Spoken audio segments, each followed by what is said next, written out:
Tolos, the band is back together. Welcome into Wire to Wire. He is Cole Bryson. My name, in case you'd forgotten, since it's been a week since I've been here, is Diesel. You got fired twice, by the way. Is that so? By Dewey. Really? Okay. Well, good news is when Dewey fires you the second time, it undoes the first firing. So, it's like it's a double negative. It's true. It cancels itself out. Welcome into the show, Cole. I went into an area of low signal, so I don't know what happened over the course of the entire last 7 to 10 days of sports world. The only thing that broke through was the fact that Jim Carrey looks really weird now. Like, it was all over my social medias by the time I finally got service again. You've seen this, I'm sure. No. You've seen this? Oh, man.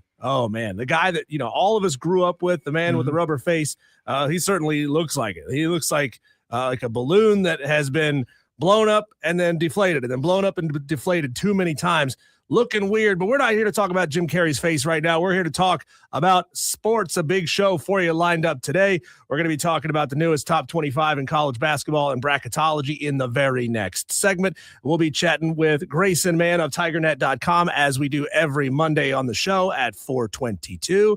Clemson, they needed that bounce back win against Louisville in the biggest possible way, Cole. But I want to lead the show with the clip of audio that lit the entire state of South Carolina on fire. You've heard this, Eric Bakich taking a little shot at South Carolina and the way that the players celebrated after getting that Saturday win against the Tigers. And, I think, funny enough, South Carolina fans who absolutely lost their minds over this piece of audio, and you probably saw it on social media like I did, they owe Eric Bakich, number one, an apology, and number two, a thank you, because that is the only thing that was going to light this South Carolina program back up after the horrendous start that they had to the season. If you haven't heard it, Tolos, here is the audio. This was the post-game interview after South Carolina beat Clemson this weekend. Clemson did take the series 2-1, but Eric Bakich had this to say on the field, I think, while the Gamecock players were still out there celebrating. I mean, not to get too high, get back to the middle. We got another big one tomorrow, which is why we don't celebrate like out of control, like we just won the World Series after one win. So we still got a lot to play for, and it's a big one tomorrow. It's phenomenal. Just a little jab that went a long way. It was a little jab, and I'll tell you this. I don't like what Eric Bakich said there. I think Eric Bakich is a quality coach, Diesel. We've had him on multiple times. I think he's a really good fit in Clemson. I don't like that comment at all, because guess what? At the end of the day, you've got college kids on your roster. Every team, every program across the country does. And being able to figure out a way to control each one of them individually and collectively so they don't celebrate a certain type of way, that's never going to happen in college athletics. So I don't love the comment there by Eric Bakich. Look, I don't have a problem with celebrating. Everyone celebrates. You got a big win over your rival. And I know it might sound like I'm sticking up for the Gamecocks here, but do I have a problem with the South Carolina from the videos I've seen and the way that they celebrated after the game? No, I think it kind of makes Eric Bakich look a little petty. Well, yeah, it's petty. He's watching the other team celebrate on what that game was at Doug Kingsmore, right? That was Friday night. No, it was Friday at Carolina. Oh, okay. Yep, it was at Friday Carolina. in Columbia. Didn't remember exactly which venue was hosting that game. Now, I mean, look, South Carolina fans before that, Cole, you've seen it. They were all almost entirely united and down on Paul Maneri in this program, saying the season's a bust. Go ahead and shut it down. You got to fire the coach. Like, you hadn't even made it to conference play, and you're already saying fire your head coach in his second season. And then the coach of the rival school takes a little shot at the way you're celebrating on the field after getting that victory.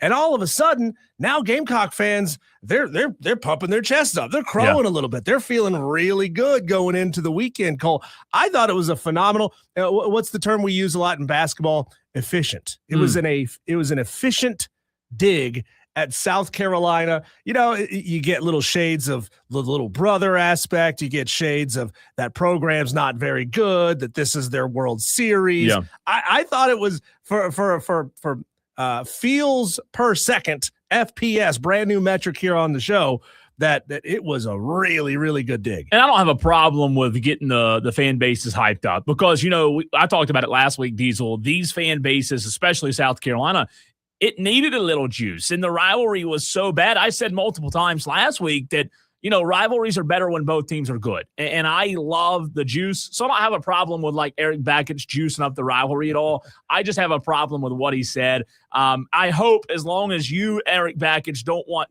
them celebrating like that, I hope you guys don't ever celebrate like that the rest of the season. And I hope you certainly didn't celebrate that like on Saturday and Sunday when you won and beat South Carolina. And also, Eric Bakich, I also hope you don't celebrate that or like that when you finally get out of a regional because you hadn't been able to do so. All I'm saying is it's just I don't have a problem with celebration. It makes you look petty if you're Eric Bakich. I just don't love it. It was a good series, though. Yeah. And I even said last week multiple times, Diesel, I predicted Clemson to sweep. I didn't see South Carolina winning that Friday night game. And in fact, I thought if they were going to win one, I thought they might win the one on Saturday at Segra Park with Am Phillips, on the mound. But it was a big win, and you did have the momentum. You did have the confidence going into Saturday. But the problem is, even though we talk about it a lot, Diesel, we saw it this weekend, momentum really doesn't like win or lose games for you because they couldn't replicate any of that on Saturday. Well, the thing is, when you make a comment like that, you better win the next two and claim the series. Because if South Carolina had found a way to win that series, and they looked good at Founders Park, 7-0 on Friday, they looked really good. Josh Gunther, man. If the Gamecocks had won that series, man, that he's going to be wearing that around his neck for years in this rivalry. But it didn't play out that way for South Carolina. Coming off that loss to Queens, though, they needed that win so badly. I don't know that it's going to change a lot of Gamecock fans' minds about Eric Bakich. I don't think that it's going to, all of a sudden get them re-energized and refocused to go play USC Upstate or Charleston Southern. But I thought it needed a little juice. It needed a little reason for people, around the region at least, to pay attention to it. And I thought it accomplished what it needed to do. Tolos, appreciate you checking out the show early today. Again, we got a loaded one for you. Daily Wires coming up at 4:45 as per always. But to look around the state of South Carolina when it comes to college baseball, and I think there's a lot more buzz in this state for college baseball right now than there is for basketball. South Carolina sucks in basketball for men's. Women's is always amazing.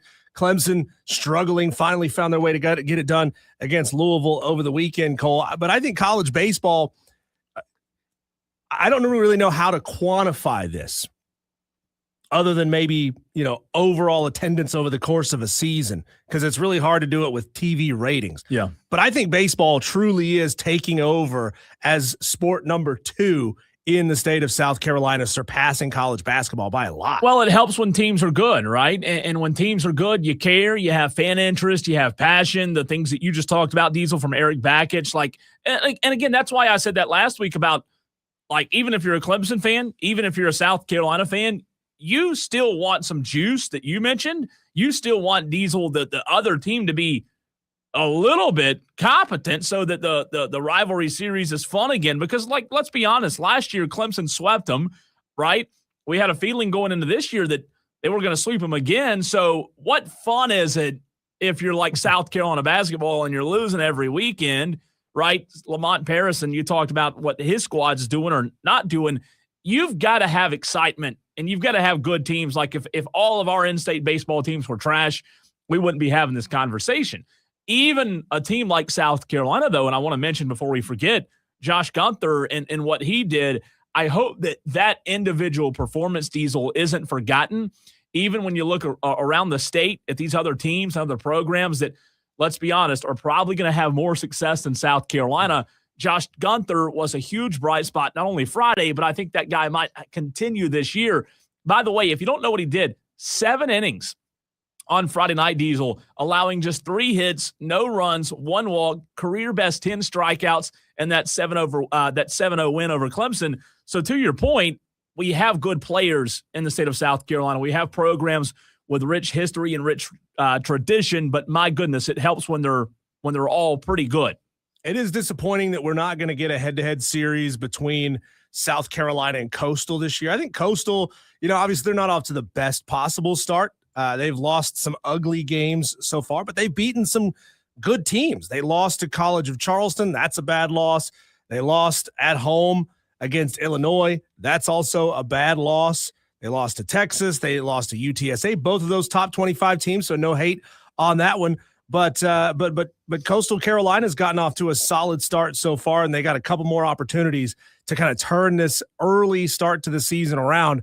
I think Coastal's a lot better team, not a little bit better, but a lot better team than South Carolina. Well, and the thing about it is when you have that conversation, I think why it's fun to have the conversation now, Diesel, is because it is still early, right? It's still early, and I know right now everybody wants Paul Mainieri fired, and maybe he does get fired, but it's so early. What does Coastal look like a month and a half from now? What does South Carolina look like a month and a half from now? Heck, I know Clemson's on top of the world right now, but that first weekend in the ACC when they play one of the ACC's best in Georgia Tech, and they're having to play North Carolina in a few weeks, we're going to really know what these teams are made of. So I think it's okay to speculate. I think it's okay to gauge what's happened. And obviously South Carolina fans, Diesel, have a reason to be upset. But what does make it fun right now is there's still a little bit of unknown. Sure. I think with all programs, including Coastal, and you talked about, they played some pretty good teams in there.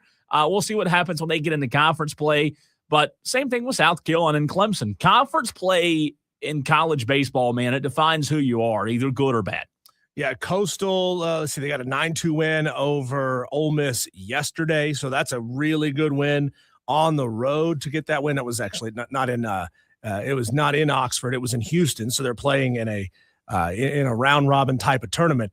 But after they took a loss to Texas in this Bruce Bolt College Classic, and then they took a 16-10 loss to UTSA, they needed that bounce back win against an SEC team. But again, Coastal has a lot of big time opponents coming up. NC State, 3-game series against East Carolina, 1-game series against Wake Forest. They got a chance to kind of turn things around and really solidify themselves. It's fascinating, Cole, that a team like Coastal now has built up the reputation that even with a 7-4 start, they're sitting squarely right there inside the top 20. They're not looked at as a weak team because they dropped a couple of games early. And again, I think a lot of it goes to who's on the roster. And when you look at these rosters across the state, whether it's, Clemson, South Carolina, the Citadel, whatever it is, even though a lot of these programs have new coaches like Paul Mainieri and the Gamecocks and Russell Triplett at the Citadel, fairly new there in Charleston, even though there's some instability Diesel with the programs, I think a lot of the rankings that you see are, I'm not saying they're based on the rosters, but I think the baseball writers and those who do compile these rankings do a good job of not just gauging wins and losses. I know at the end of the day, that's all that matters. Wins and losses is what defines you, gets you hired, gets you fired. But I just think when you look across the state in a high school and college perspective, a lot of these colleges, Diesel, are keeping these high school guys in state.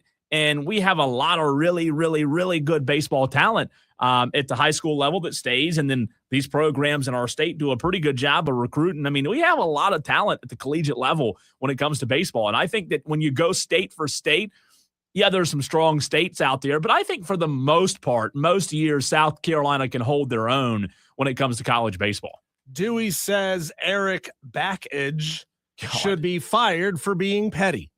Is that even a word? Back at. How do you spell Backage? Bakich. Thank you, Dewey. Good to see that things, never change. No. I could be gone for a week, and no. Dewey is still here calling for people's jobs. What was the big story last week while I was out? Olympics. Yeah, that was a lot of fun. That was, probably 2.5 days. True. On the Olympics. Yeah. Jack Hughes. I think I talked about the Olympics, and what's funny is, we talked about that. Serious? Yeah. Oh my God. Yeah. We want. How is that? Yeah, it's huge. Well, that was the biggest story for 2.5 days. Yeah, okay. Jack Hughes. Oh, I thought you meant Olympics in general. No. USA Us winning the gold. No.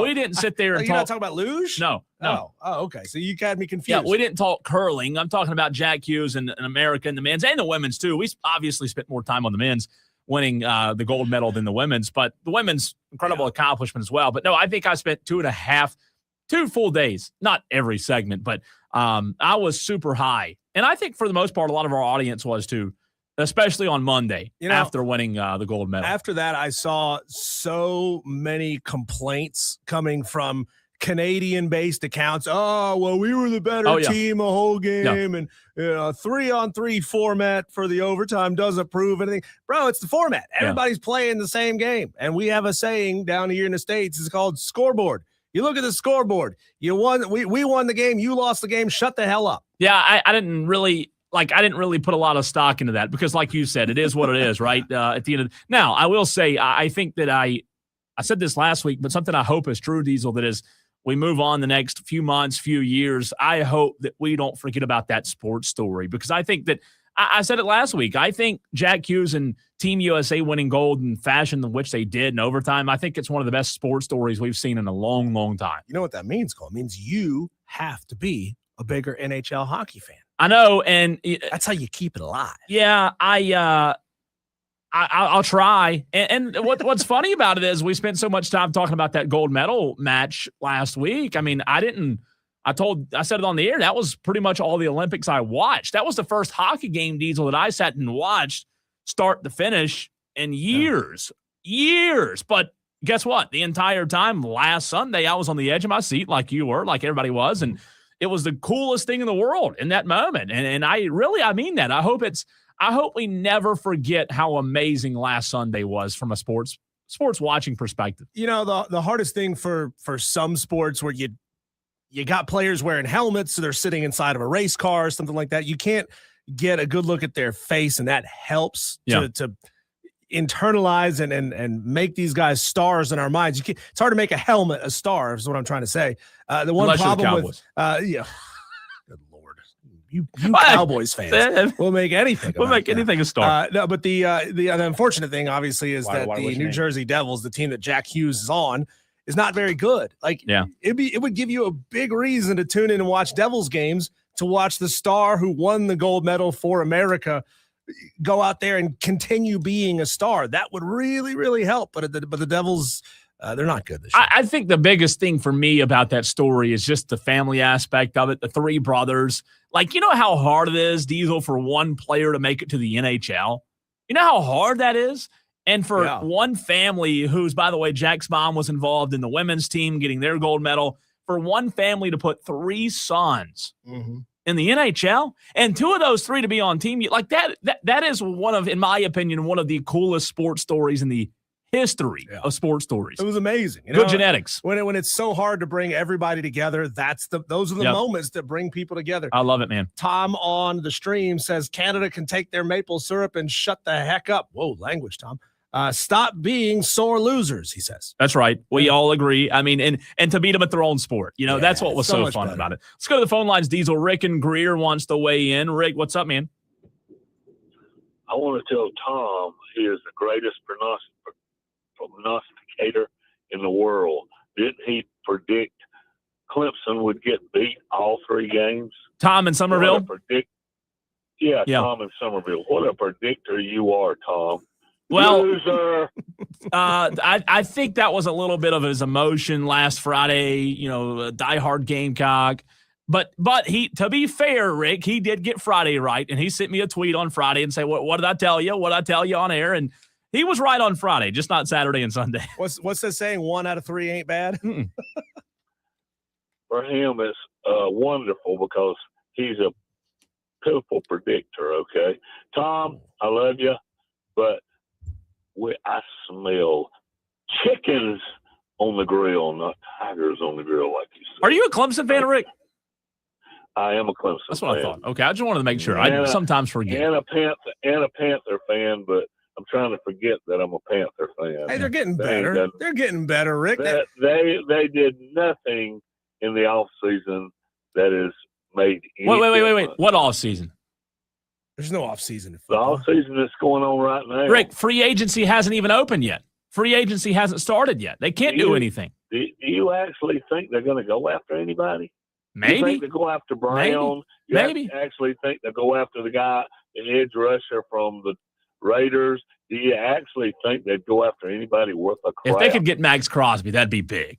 I mean, that'd be big. From the guy you're talking about from the Raiders. That would be huge. Huge. Yeah. But they can't do anything until March the 11th, next Wednesday. So, Rick, don't be so negative. I'm trying not to be. Clemson is looking better baseball-wise, and I'm hanging on to that.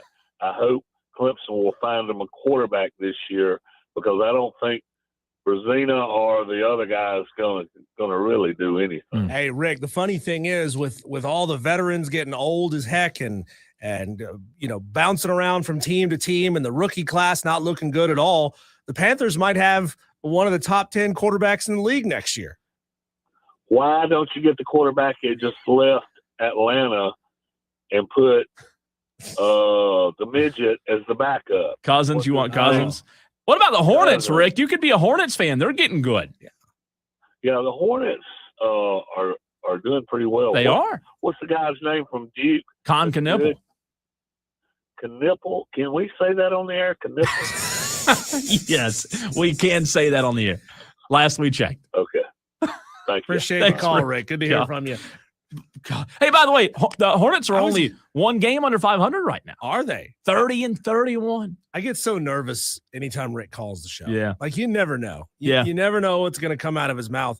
But hey, Hornets. They're good. They're playing good. They're back to being better. You go look at the metrics, and I know their overall record only shows 30-31, Diesel, but if you look at their metrics since January 1, since the start of the new year, the Hornets are one of the best teams in the NBA. No lie. Yeah. One of the best teams this year. And they're back on a win streak again. Yeah. They won 4 in a row. Right now, they're 10 in the Eastern Conference standings.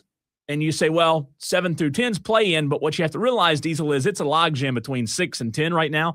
They're only like 3.5 games out of 6th place, which is a guaranteed playoff spot. Speaking of logjam, Cole, remember, we had such a big conversation about the ACC and its tiebreakers and the reason why Miami couldn't play in the ACC title game.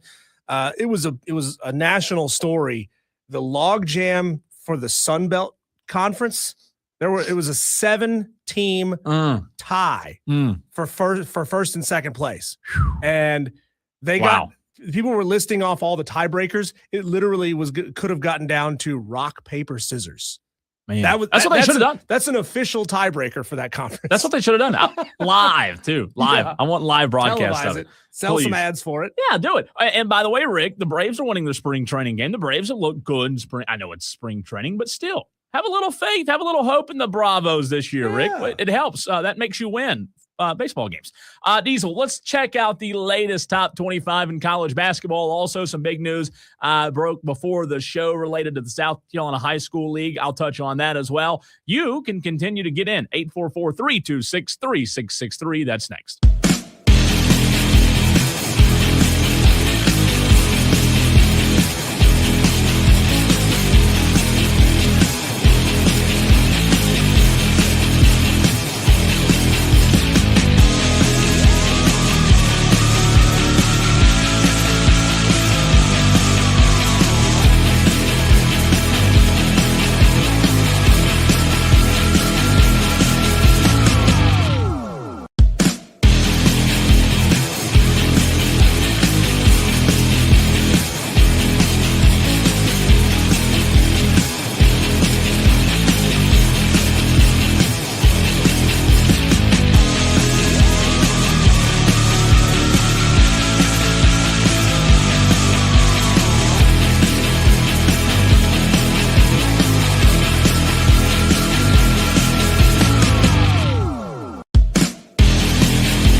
fan upstate. Well, we've got to get into the new college basketball top 25, Diesel. Some newness. Did you know that was a term? Newness. Like I like Not that nude. new? Not nude. N-E-W for those Rick and Greer. Man, that I was already taking my shoes I off. was going to say have their mind in the gutter. Newness is the key word here with the college basketball top 25. Some movement. You got to be real specific with Rick. Yeah, you do. Some movement. We'll get to that. Also, want to get to some news that broke before the show earlier today. Diesel, on this show this is year 3 now for you and I. We've had many texts, and we talk a lot of high school athletics, many complaints about the South Carolina High School League. I don't know that anybody has been a fan of the high school league, and Dr. Jerome Singleton. Breaking news earlier today. After a 4-hour executive committee session, Diesel, and I'll fill you in. I know you were out last week, but it was announced today that Dr. Jerome Singleton is going to retire after 20 years in office as commissioner of the South Carolina High School League. Basically, long story short, Diesel, and for those Tolos out there that do not know, the state was going to get involved. Do you remember a couple of months ago, we had this story and we talked about it where the state wanted to abolish the high school league, and we talked about that. But what was offered was from the state, hey, Dr. Singleton, if you step down, if you retire, we won't abolish the high school league. So after a couple meetings, last week, this week, a 4-hour meeting today, the executive committee and members of the high school league, not the members, but the staff, probably didn't want to lose their jobs and have the high school league abolished. And Diesel, I don't think it's a good idea for the state to control high school athletics. So after some meetings, they did come to an agreement. I don't have the details yet in terms of what was left on his contract and a settlement, but Dr. Jerome Singleton has announced that he is retiring after 20 years from the high school league. How would you say Jerome Singleton is? 60s? He's in the 60s. 60s? He's in the 60s, So, yeah. I mean, in theory, he probably could have held the job for another 10 years or so if he wanted to. He had 2 more years left on his contract, and I think he was making about $225 a year or something like that, $250 a year. So you could pay me that much money to be bad at my job too. No doubt. So I think that everybody who has had complaints over the last few years with Dr. Singleton in the high school league's probably excited that he is stepping away. Diesel, my thought is real simple. I don't think anybody should be in any position of power for 20 years. I just don't. I just sheriff, president, you name it, whatever it is. A position of power like that, 20 years is way too long. Term limits are a good thing. They are. It takes a couple years to get your feet under you and figure things out, really understand how things work. But eventually, you become the thing that you were fighting against when you came in. Yeah. So Texter says public schools and playoffs going forward. Can you go into that, Texter? Texter, another from the 410 says about time with Singleton retiring from the high school league. Texter from the 978 says Cole with South Carolina High School League expecting Jerome Singleton retirement today. Do you think – oh, I'm sorry. I read that last text. It was all one text. I apologize. Do you think the South Carolina High School League might do something now to separate charter, private school, and public school in the playoffs going forward? I do believe, Texter from the 978, there's still something in the state bylaws where those charter schools are still members of the high school league, but it'll be something to keep an eye on for sure going forward. So big news is Dr. Singleton is retiring from the South Carolina High School League after 20 years in office. I wish I had that salary for 20 years. Be pretty nice retirement, Diesel, if you manage your money the right way. You and I are not going to experience this, but what's it like to get paid to go away? Yeah, be nice. Be real nice. I'd love to be somebody in that position. Hey, here's here's your check. Please leave. It's like Ed Orgeron said, which door, right? Which door do you want me to leave out of? So I'm with you on that. Let's dive into a little college basketball. New top 25 released today. Diesel, do we have a problem with the way the top 25 looks in college hoops? And no change at the top. How about that? 1, 2, and 3 solidified. No movement, Diesel, from last week. Duke, Arizona, Michigan, 1, 2, 3. Any issue with the top 3 in your mind? Are those, in your opinion, the top 3, the best 3 teams in all of college basketball? Yeah, no, that's there's not enough consistency beneath them. Yeah, UConn is a very good team, but they're not quite on the level of those 3. Florida, how about that? Florida has come all the way back to number 5. 23-6 on the season. You remember at one time they were unranked? Yeah. Unranked. That's wild. Yeah. And I asked Rocco Miller when they were unranked that week, I was like, hey, man, they just won the national championship. Todd Golden, what's happened? They're unranked. And then number 5. They figured it out. Well, you expect that from Todd Golden coach team, Yeah. And I guess you could probably look at them and say, hey, I don't know if they're the best team, but these are they have a pretty good chance to make another deep run this year. You can't count them out. They're 23-6. Yeah. It's hard to win back-to-back now. It's the beautiful thing, though, about having the length of the season that you have in basketball. You got time. If you struggle early, if it takes you time to figure yourself out, which a lot of teams are doing, right? Because a lot of these teams are loaded with transfers, and maybe they don't gel the first 5 games of the season. They figured it out down the stretch, so they deserve a lot of credit for that. I mean, obviously, with Duke and Michigan playing each other to the type of game that they did play, what was that, last week? 2 Saturdays ago, yeah. 2 Saturdays ago. Obviously, that confirms in a lot of people's minds that these are 2 of the best teams in the country, deservedly so. And, they stay right there at the top. Both of those teams are like 1A and 1B. I know Duke beat Michigan, and Arizona's really good too. So I kind of, to answer my own question, I think sometimes we overcomplicate things, Diesel, and 1, 2, 3. I mean, those are simply the best right now. There's no debating that. Now, like you said, 4 through 10, I think is fun because you could argue that Iowa State's the 4th best team or the 5th best team, and right now they're at 6. And, Houston, they dropped 2 spots. They lost a couple of games in a row right there. But I think when you look at 4 through 10, somewhere in that 4 through 10, in my mind, Diesel, there's going to be a team that makes the Elite 8, that makes the Final 4 out of that 4 through 10, maybe even 4 through 12, that we didn't talk about, that we're not talking about a lot. You know what I mean? And let me tell you this. Looking at this top 25, let me tell you who I think the one team is that we're not talking. Now, they dropped 2 spots in the rankings, but I don't know that we're talking enough about the number 13 team in the country in Virginia. Virginia's 25-4. That's unbelievable. Oh, and by the way, they just replaced a coach not long ago. It doesn't feel like long ago they replaced Tony Bennett, right? And is anybody talking about Virginia this year at all? Are you? And I mean, college sport, you don't hear anything about them, and they're 25-4.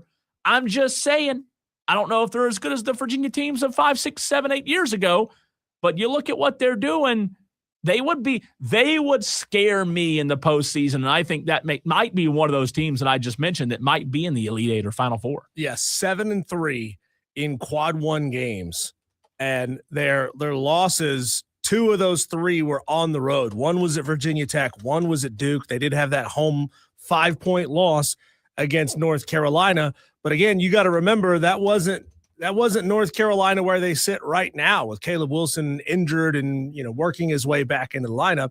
That was before, that was when they were still at full strength. Do you have the quads, the records versus quad 1 teams pulled up? So last week when you were out, I had a real big issue, Diesel, with Joe Lenardi's bracketology. He had Ohio State as a bubble team. Okay. And last week, I believe this is right, they were 0-9 versus quad 1 teams. And you just let that sink in. Yeah, now they're 2-10. That's still not good. 2-10 against quad 1 teams. And the fact that last week I was talking about them being a bubble team, what are we doing here? Right. My whole thing is there's enough good teams out there that we don't have to let Ohio. I know they're the biggest brand in college sports, biggest alumni base, biggest fan base, whatever. But they're 2-10 in quad 1 games. That's horrible. 6-1 against quad 2. The one loss, and they're coming against Pittsburgh, and then undefeated against quad 3 and quad 4 teams. And that's fine, right? You're not losing to bad teams. You're not losing to teams that you're not supposed to lose to, but you're not exactly beating the best teams either. You know, and I compare that to, I realize I'm kind of comparing apples and oranges here, but you compare that to this national story right now going on with Miami and Ohio, who didn't even play a quad 1 team all season. Yeah, that's their fault. They had the opportunity to play quad 1 teams, or they could have scheduled quad 1 teams, but they didn't. But it's still difficult to go undefeated over the course of a season. So, if you want to bag on Miami of Ohio for not playing quad 1 teams, then you also got to bag on Ohio State for being terrible for not against beating quad them. one teams. So Right. that's what it comes down to, though. And that's what, like, if you're on the committee, and we can get into this later in the show, too, and 5 o'clock overreaction Monday, by the way, Tolos, don't forget 5 p.m., your chance to overreact. That is, if you and I were on the committee, Diesel, and we were having a conversation with you, other committee members, which do we value more? A team like Ohio State or let's just say a Georgia, whatever, that has played good teams but hadn't done well against those good teams. I think Ohio State's the better example. Georgia, I know they beat South Carolina Saturday, but still. Or do you value that? Or do you value a team like Miami of Ohio that hadn't played a quad one team, but they've run the table? Right. You've got to choose. You know, and I've seen, this is old news. I'm sure you talked about it last week. Bruce Pearl and what he had to say about the Miami of Ohio's of the world. Like, I get it. I get it. They played an awful schedule, but they did everything they were supposed to do against that awful schedule and beat every single one of them. Like, now what are we really rewarding these teams for? Are we rewarding them for winning games? Or are we rewarding them for playing tough opponents, whether they win or lose in those tough games? I mean, let's say Miami of Ohio doesn't go and win the MAC championship, the MAC tournament. They should still get it. Would be a travesty of the sport to say, yeah, but that's still just a one bid league and Miami of Ohio doesn't get in. I mean, maybe if they took a first round ugly loss in their conference tournament, maybe you could stretch and say, I don't know about Miami of Ohio. But let's just say they get, I don't know how many, I don't know, some of these conference tournaments, not every team makes their conference tournament. Let's say they make a run, they win a game or two, and they get to the semifinals and they fall. Come on, you're not telling me that a team that went undefeated in the regular season and won multiple games in their conference tournament doesn't deserve to be in because they didn't schedule hard enough. I know, and that's the problem. Generally, it is considered what is it, the American? Is that right? The MAC. MAC, yeah. Generally, they're a one bid league. Generally, but I think exceptions are a good thing. And no, to answer your question, I can't see a world in which they don't get in, even if they lose. So what you're going to tell me is they've lost one game all year, but because of when they lost it, they're not. I can't do it. No, they're in. If I tweeted this over the weekend, if it was me and people like Bruce Pearl, see, this is a continuation of the conversation we had going into the college football playoff selection committee. Oh, well. James Madison didn't play anybody over the course of the season. And Tulane, they did play some good teams, but they lost in some of those games. So, like, we just don't think that their schedule is tough enough and they shouldn't get in. And that's turning this whole thing into an elitist conversation. And that's not what college basketball and the NCAA tournament is supposed to be. Well, for me, it's supposed to be the most democratic tournament that there is. You win your conference, you get in. Well, I think it being inclusive, right, is important. You have one sport in college basketball that has the biggest postseason than any other sport, right? College or pro. There's no other sport that has a bigger postseason. So the one sport that has the bigger postseason, I just think it's a bad look when you allow so many. Now, if this were a 12-team college football playoff, do I think Miami of Ohio should get in? I don't know that they're one of the best 12. Sure. But it's a 60.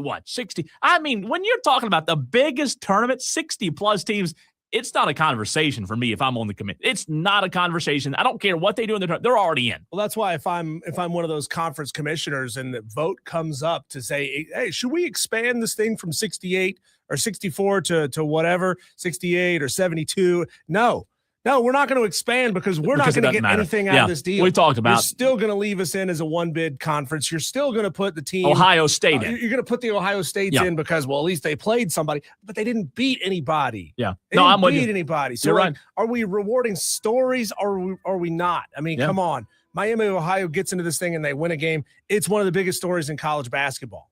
I'm with you. I hope it doesn't happen. There's way too many spots. Hopefully they just take care of business in the tournament and we don't have to worry about it because it would be a bad deal for them. It's Wire to Wire with Diesel and Cole Bryson. In the very next segment, Cole, let's do this. You're not that big of a movie guy, but you probably seen the movie, the type of movie where an improbable person who has no business being in a sport gets suddenly plucked out of the stands and dropped into the sport. If that was you, I want you to power rank the scariest situations that you could be dropped into in that hypothetical movie. That's next.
Bakich Aware with Diesel and Cole Bryson on the Fan Upstate.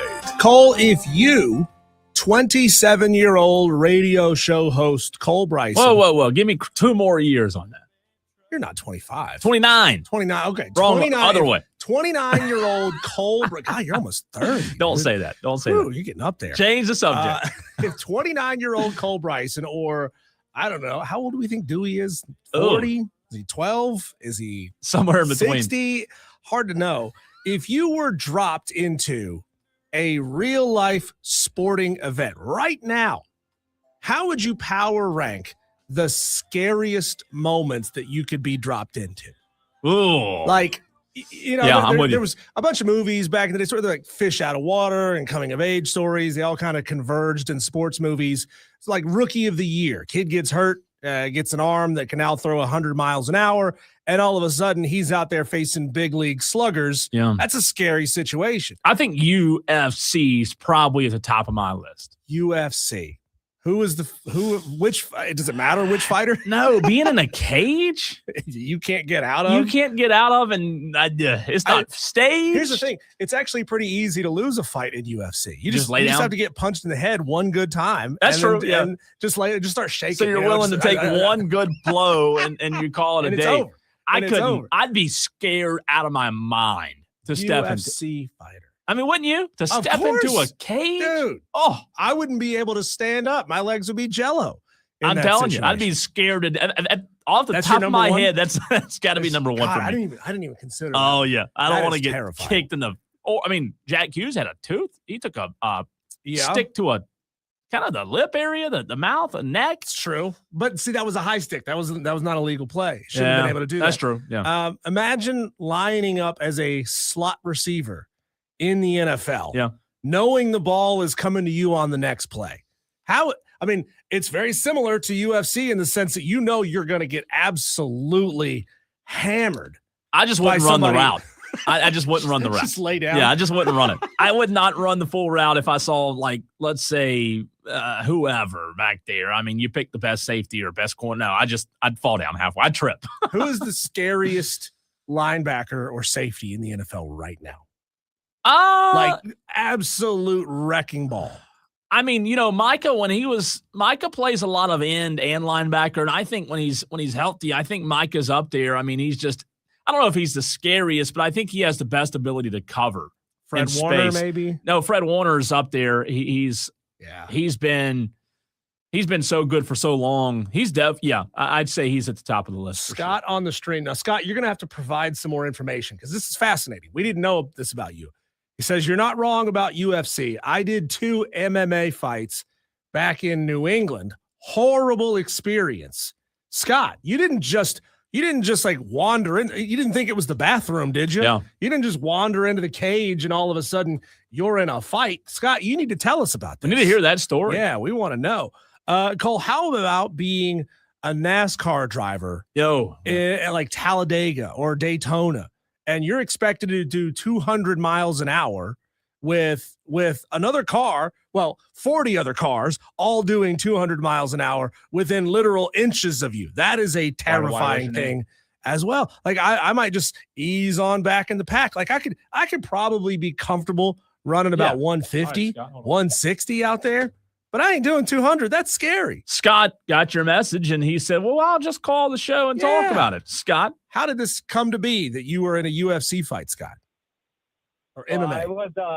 I was a high school wrestler back in Massachusetts for a long time. And once you get out of high school wrestling, naturally the next step is really going to doing mixed martial arts.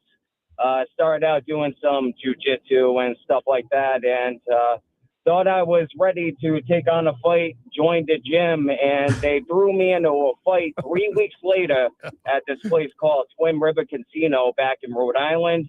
And probably the biggest mistake of my life. So how long did you last in the fight? I made it about 1 minute and 50 seconds into the fight. I got the guy backed up against the cage, probably threw everything I had at him for a good minute or so. And then he just dropped his hands and stared at me in the eye. And I knew it was probably the worst mistake. He didn't even flinch. I threw everything I had at this guy. He just dropped and kind of shrugged like it was just another day for him, and just came in, just threw haymakers. That's at when me. you knew. There's a video somewhere I might be able to send to you. They get up I'm in the corner, and they get up with the camera right in my face. And I just look at my coach, and I'm just like, I can't see. And my coach just leaned over and tapped on the mat. I didn't even get knocked out. My coach called off the fight. I was getting beaten so bad. Oh, my God. That's a great story, though, Scott. Appreciate the phone call, and please call more often, Scott. Good stuff. I love the accent, by the way. Appreciate love Scott. the That's accent. good stuff. Good accent. I would have, they wouldn't even rung the bell. And I'd be like, you know what? This is not for me. I'm out, coach. Oh, there's no doubt. I could punch a punching bag with the best of them, but I ain't getting in that fight. I would have never got in the ring to begin with. I just couldn't do it. I couldn't do it. I'd be so scared. Diesel, we've got to get to Brad Brunell and the boys. Clemson got a much-needed win. Let's dive into Clemson basketball and hear from you, Tolos, if you're a Clemson fan, leading in the Grayson Man in about 30 minutes. Next.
Well, Brad Brunell and the Clemson Tigers had their backs against the wall for the fourth time on Saturday as they hosted the Louisville Cardinals, Diesel. And what did they do?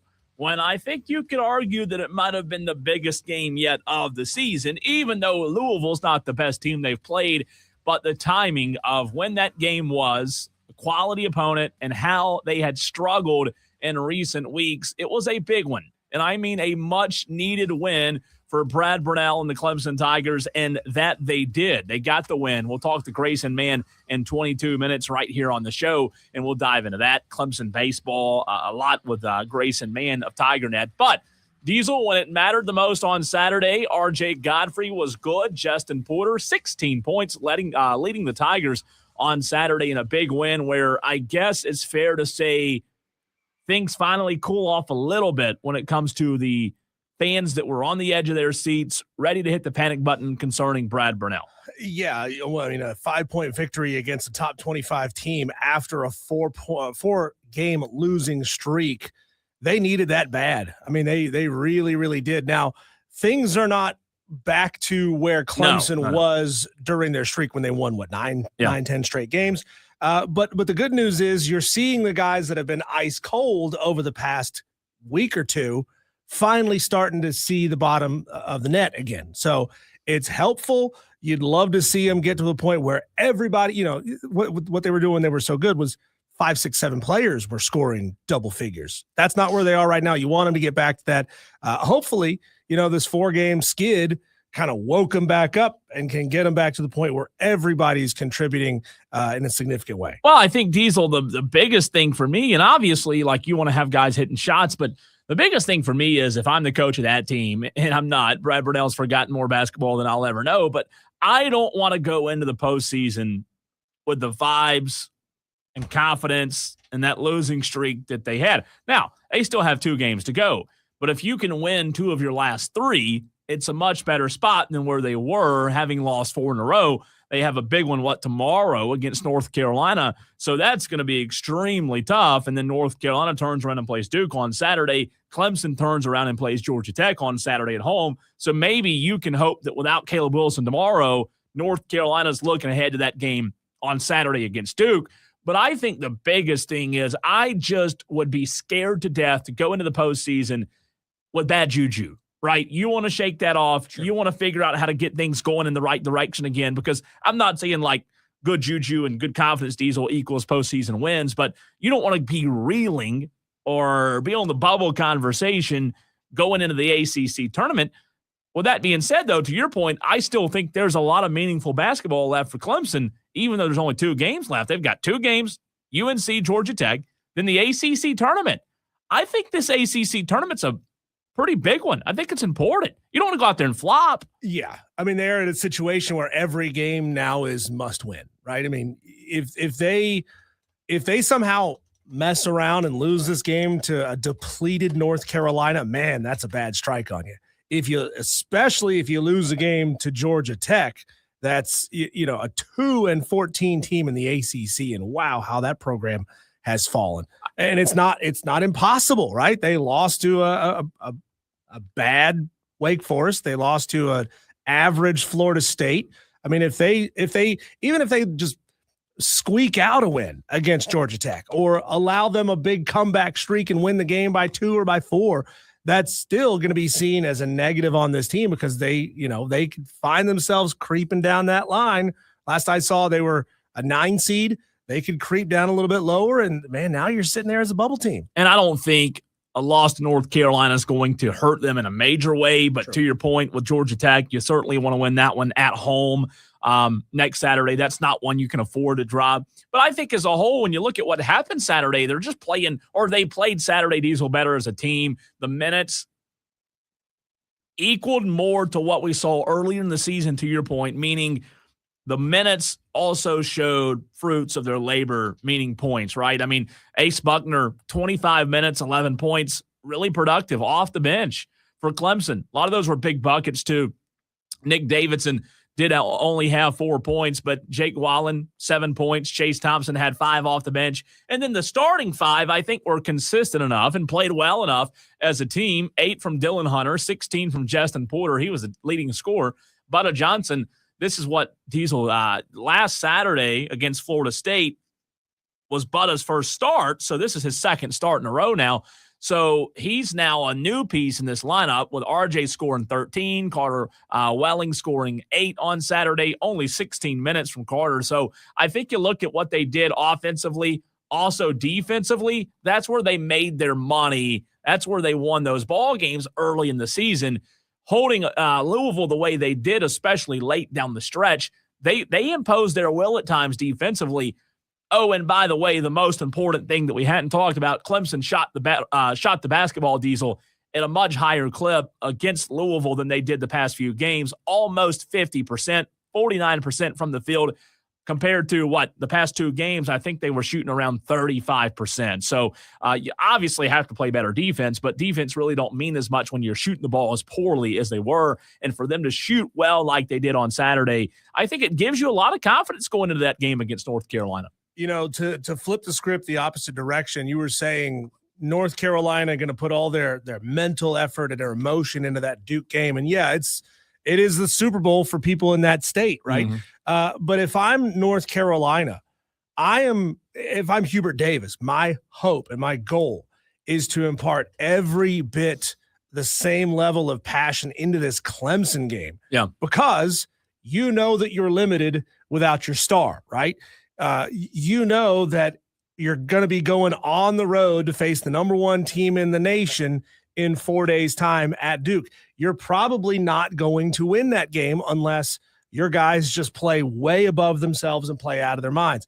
So of the final 2 games, Clemson is the far more winnable game, even again without Caleb Wilson. I'm putting everything I've got into that game because if you're North Carolina and you lose to a Clemson that struggled, now all of a sudden, you know, the committee looks at that and says, oh, okay, without Caleb, they are losing to teams that have been fairly poor in the last 2 or 3 weeks. Now, you got to make sure, for North Carolina, this Clemson game is a must win. That's where I'm putting my focus. And I think if you're Clemson, Diesel, you know, I do think that, like you said, for North Carolina, it's huge because it's hard to beat Duke twice in one season, right?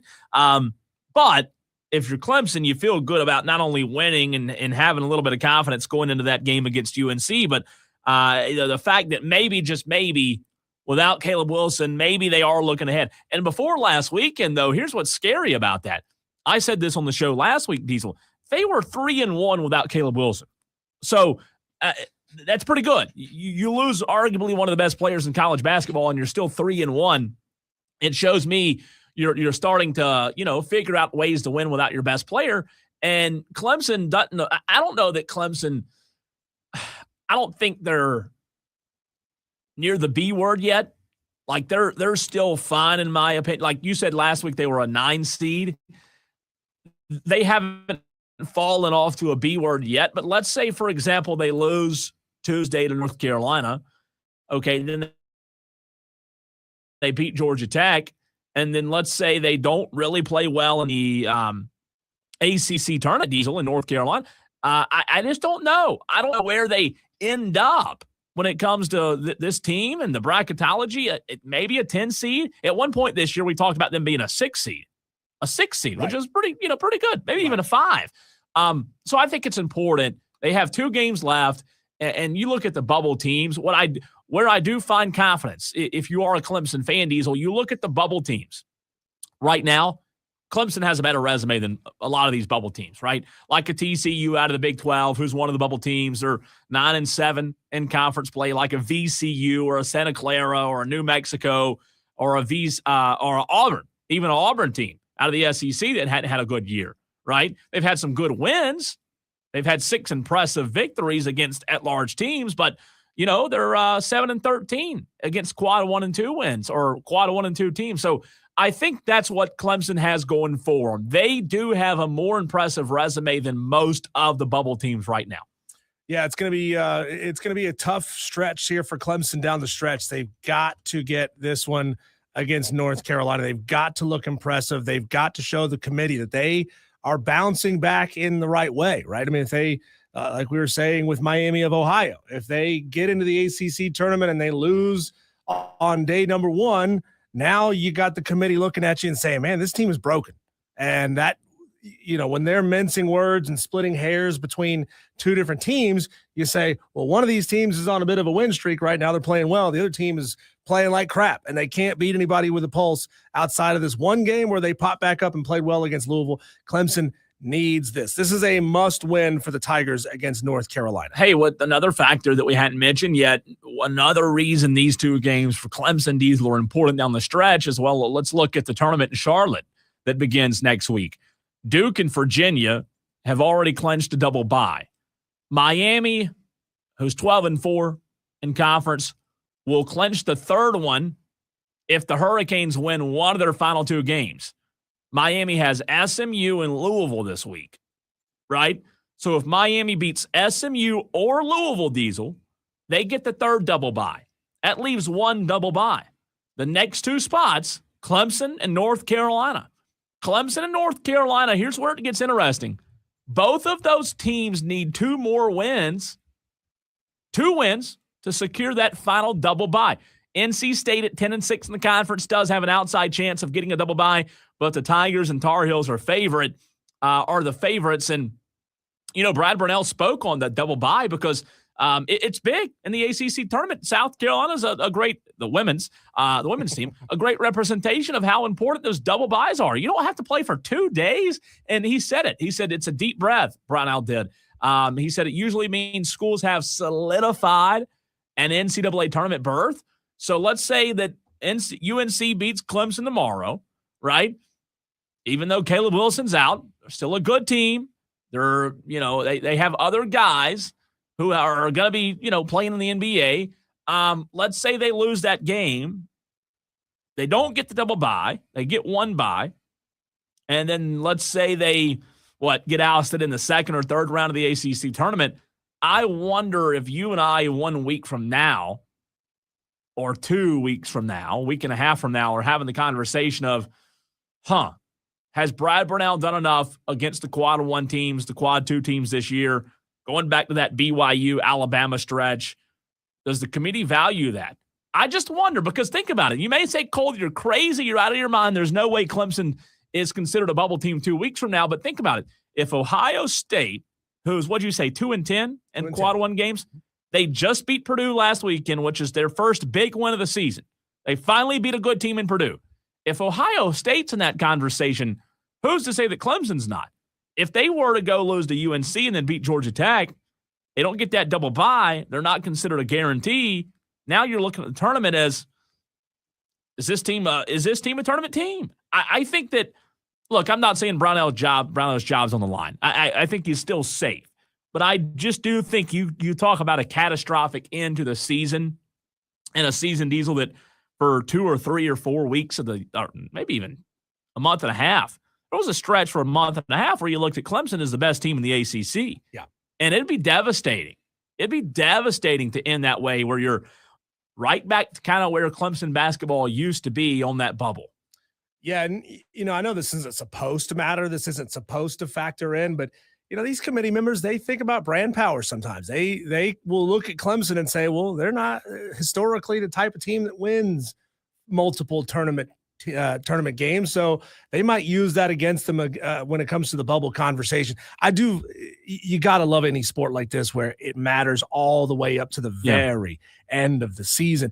And we still don't know. The season can end. Then you got conference tournaments. And for most of these teams in the big conferences, you already know that they are safely in, but it still matters. It still affects seeding what they do in the conference tournament. And it still holds a lot of weight, even though it's an extra activity down at the end of the season. It holds a lot of weight and can affect you in a big, big way. Yeah, I think you do feel like conference tournaments in basketball, I guess these will have the most weight of any other conference tournament. Like, not to say baseball conference tournaments aren't important, but you do feel like conference tournaments in basketball still do matter, right? Where a conference tournament in football was like, oh, do we really even want to be playing in the conference tournament or in the conference championship game. Unless you're a MAC school, you may say, you know what, MAC, we're not even going to have a conference tournament anymore. We're going to make sure our regular season champ gets in. Now, the bad news, we all know when you look at tomorrow's game, and we'll get into this with Grayson Mann, history hadn't been kind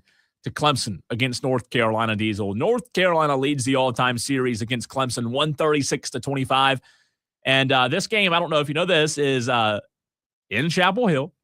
And I don't know if you know this, Tolos, but North Carolina's 60-2 against Clemson in Chapel Hill. Yeah. So history, and by the way, those two games are recent games within the last 5 years.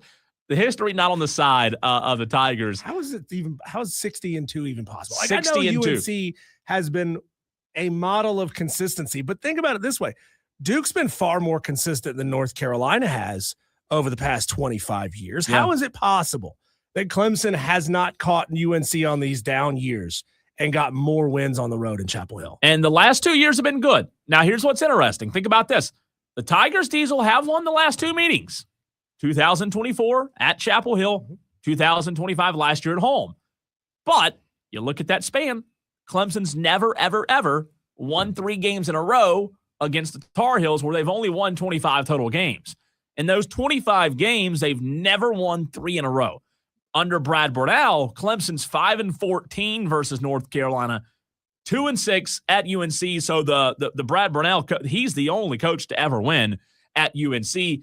For Clemson, Davis is 3-2 against the Tigers. Hubert Davis is, including 1 at home. So, hey, you can look and say Brad Burnell has held his own against Hubert Davis. 3-2 is Hubert Davis. But if Brad beats him tomorrow, they're 3-3, right? So that'd be big. I don't know, though, and we'll talk about this more tomorrow, Diesel. I don't know if Clemson has the defense right now to subdue North Carolina, because even though Caleb Wilson's out, they're still able to score 70, 75, 80 points. Yeah. And look, again, Saturday's win, you regain that defensive identity. Who knows? Maybe you go up there and you're able to make something of what you used to do just a couple of months ago. But when you look at Seth Trimble, man, that guy's elite. That guy's going to be playing in the NBA. And then Henry Vieser, that guy he just got healthy. He's back, right? And he was dealing with an injury, and they've been good since he's been back. So do they have enough firepower to match North Carolina? Same conversation we had when they played Duke, Diesel. It's just at the end of the day, the Tigers have the horses to get it done. I don't think so tomorrow. It's going to be tough. You know, they needed still to be playing that streak of 9 straight wins, that type of defense when you're not playing great offensively. But now they've kind of slumped in 2 key areas at the same time. The consistency across the lineup for scoring and the elite level defense. Both of them have taken a step back. Let me ask you this real quick. That's what cost them 4 straight. Prediction, yes or no? This is a yes or no question for you and the Tolos. Does Clemson, 2 games left, and then the tournament, right? The ACC tournament. Could they find themselves back in the top 25 of the coaches poll or the AP, either one? Well, they got 8 votes, by the way, yesterday from the coaches to be in top 25 consideration. I think if they end the season with 3 straight and look impressive against North, not just hold on and get lucky or something like that, they got to look impressive. They got to look dominant against North Carolina, and then they got to blow the doors off of Georgia Tech. Yeah, I think I agree with that. If they just beat Louisville, if they were to beat North Carolina, Georgia Tech, to your point, they'd be going into the ACC tournament in Charlotte. 3 straight wins, maybe with a chance to make it, 4? I mean, did I say that right? Is it in Charlotte this year? Yes. I don't know why. Greensboro is the only place I can see. Where it should be. That's what I thought. I mean, that's messing with tradition. That's where that's the only place I envision the tournament being. So I just don't know how to get it out of my mind that they're not playing in Greensboro. But hey, we'll take a Charlotte. It's only an hour drive, so not bad. Tolos, we're going to talk more Clemson next. We'll talk baseball, basketball, who knows, maybe a little football as well with Grayson Mann of TigerNet next right here on the Fan Upstate.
Some could call it exciting times for Clemson athletic fans. Some could call it nail-biting time for Clemson athletic fans, depending on which version of ball you're talking about. But to talk about all kinds of Clemson ball, we have Grayson Mann of TigerNet.com. Grayson, welcome to the show. Wasn't here to talk to you last week. Let's get into something that we led the show with today, and Eric Bakich getting the entire state buzzing, throwing shade at South Carolina for the way they celebrated after beating Clemson on Friday.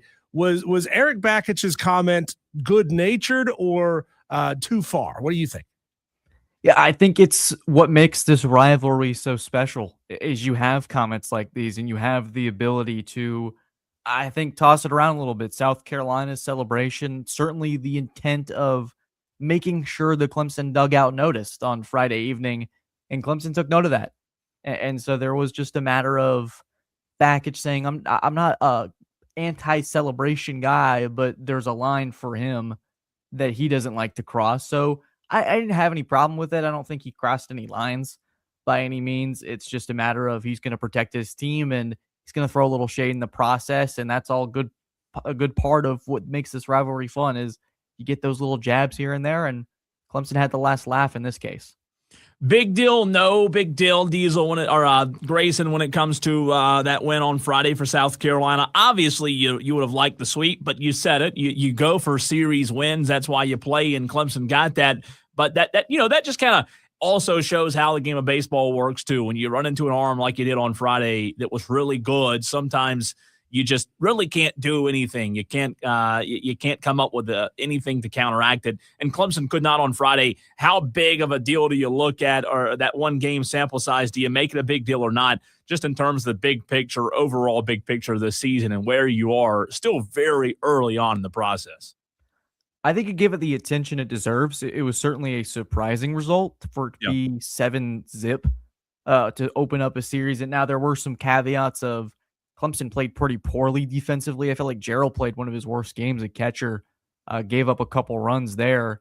And then you have the factor of the rain delay, just a little bit of a weird slog. It disrupts a lot of rhythm. Canuck was certainly off to an extent on Friday night. You take stock of it, but I think at the end of the day, if you had told Eric Bakich you'd be taking 2 of 3 and you're going to win that final one at home, I think he'll probably take that 10 times out of 10. And so you take stock with the good and the bad, and you have a series victory over South Carolina now for the 3rd straight year. So very positive on that front, but certainly a game to look back on when we talk about Clemson's flaws for sure. Grayson, I know that this is it's way too early to ask this question, but hey, I mean, there's an entire industry of folks who make way too early lists. Why can't I get in on this? 11 games in on a pure talent level, because we don't know what might happen as far as injuries go. Does Clemson have the arms this year to make a deeper postseason run than they had last year? Yeah, that's a good question because, again, it's really early. And so does what Michael Sharman have from Saturday, is that replicable in ACC play? I don't know quite yet. But I do get the sense that there was this confidence from the staff that Clemson's rotation, their bullpen was going to be a lot deeper this year. And I think that's been displayed through the first 11 games. I had Sharman as maybe a high-end reliever for this team. So what he did on Saturday is incredible. And I don't think that can be remiss, but it's I think a deeper squad that has the potential. And you had plenty of games last year for Clemson where you had to win a lot of 16, 14 games, and Clemson's now capable of winning a 2-1. And I think that does breed a deeper run in postseason baseball than having to win by hitting it out of the park 10 times out of 10. You got to win some defensive battles, and Clemson so far is capable of doing that. Grayson, kind of playing off that a little bit, I said last week, and I think you and I talked about it, you just didn't really know who this Clemson team was based on who they've played, even though you lost that first game. And sometimes the loss can be good in terms of, telling you things you didn't know about your squad. Do you feel like after the 3 games against South Carolina, you as a reporter and others, even fans included, feel like they know more about this team than they did 4 days ago? I think so. And you learn a lot about a team that you get your butt kicked on Friday night. And so how do you respond? You have a gem from Michael Sharman. You offensively have enough. And I think that's going to be a theme for this group is on most nights, they're just going to have enough offensively where you have a big inning or two and you just win on defense the rest of the way. So I think you saw the resilience of that. Eric Bakich highlighted it last night that it's a resilient group. Most could crumble in that situation where you get the best of your rival. They're like sticking their tongue out at you in the dugout and you let it kind of mess with you emotionally. But I think resilience wise, you figured out what this team is. I just don't know if South Carolina's that good. And talking to just a couple of people on that South Carolina beat, I'm not sure they think so either. So it's just talent-wise, it's like, I'm not entirely sure, but I think it was a positive step forward for a group that had a lot of questions heading into the year. Grayson, man, Tiger Net joining us here on Wire to Wire with Diesel and Cole Bryson. Switching over to the football side of things, Clemson going to hire Rich Bisaccia. Is that how you say his name? From the Packers to coach special teams. How much stock on the surface? How much stock do you put in NFL coaches, ex-NFL coaches coming to college teams? Does it have this extra little aura around it that some people like to apply? And what can you tell us about Rich and why you're so high on him?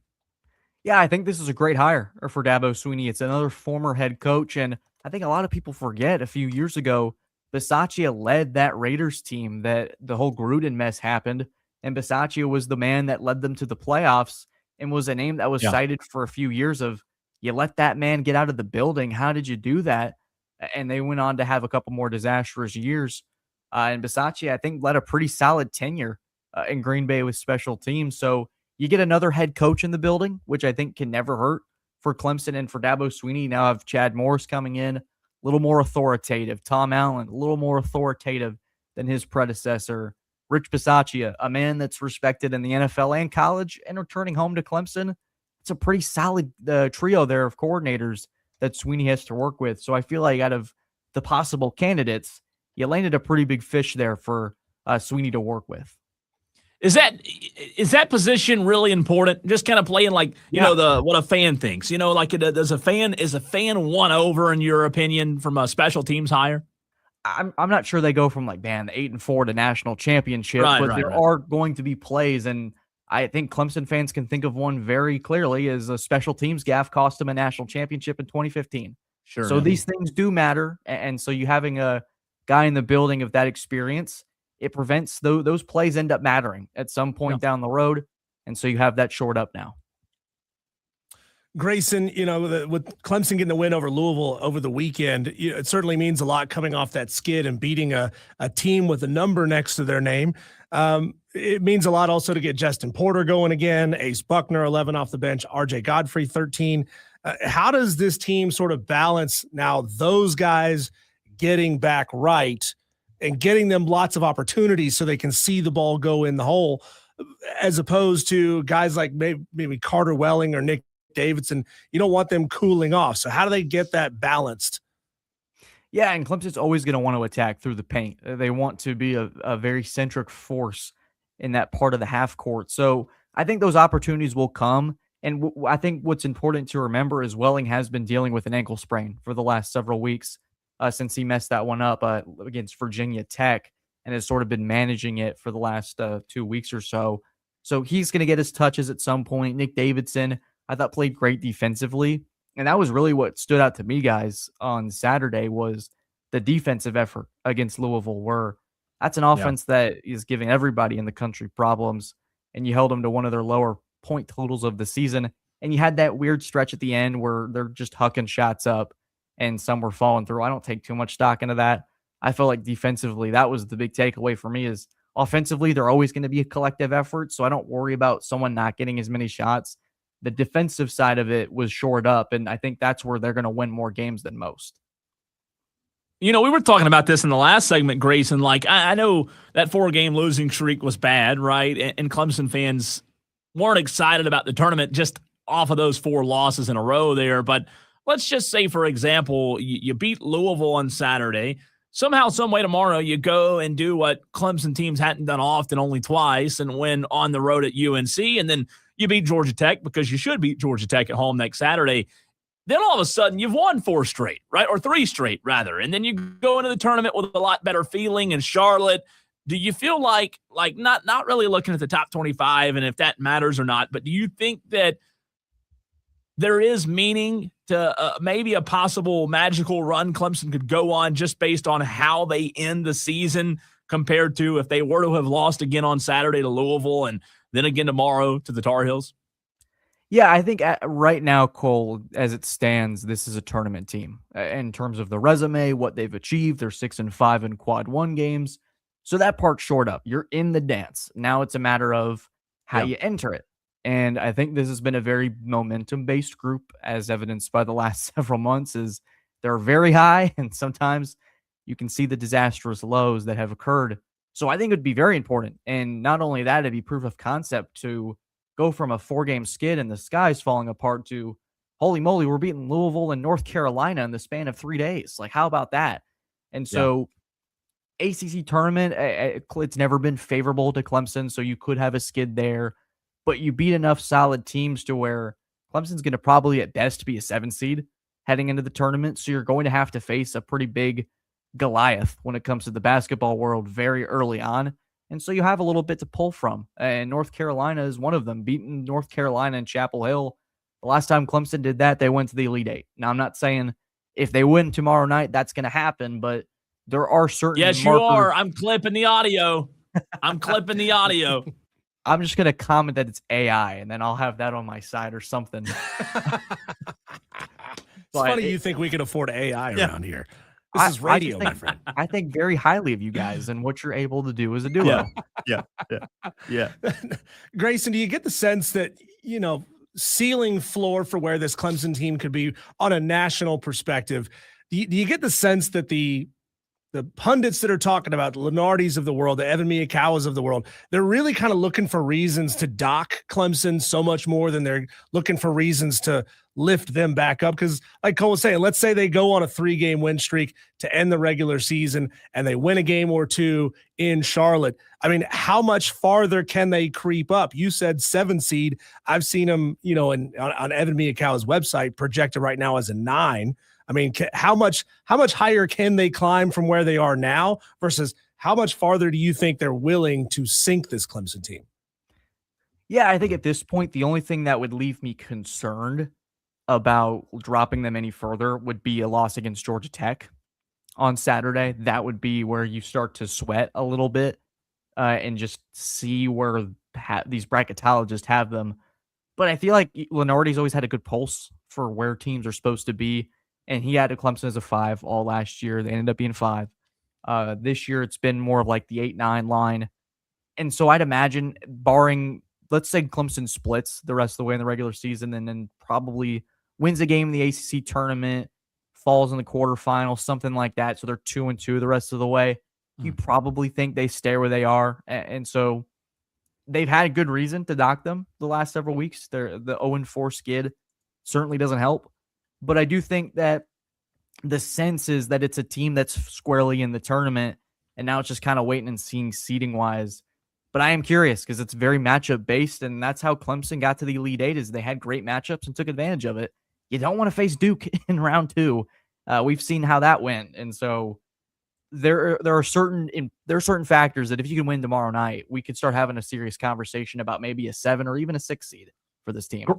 Grayson, what is the postseason outlook on Sean Poppy's team? Because they've had some really high moments this year, and then unfortunately some moments where you kind of look back on what Saturday or Sunday and you feel like, okay, you still some work to do. Somewhere in the middle, I think, is where Clemson fans feel like this program is certainly going in the right direction. Where do you see the postseason outlook, though, for Sean Poppy's team?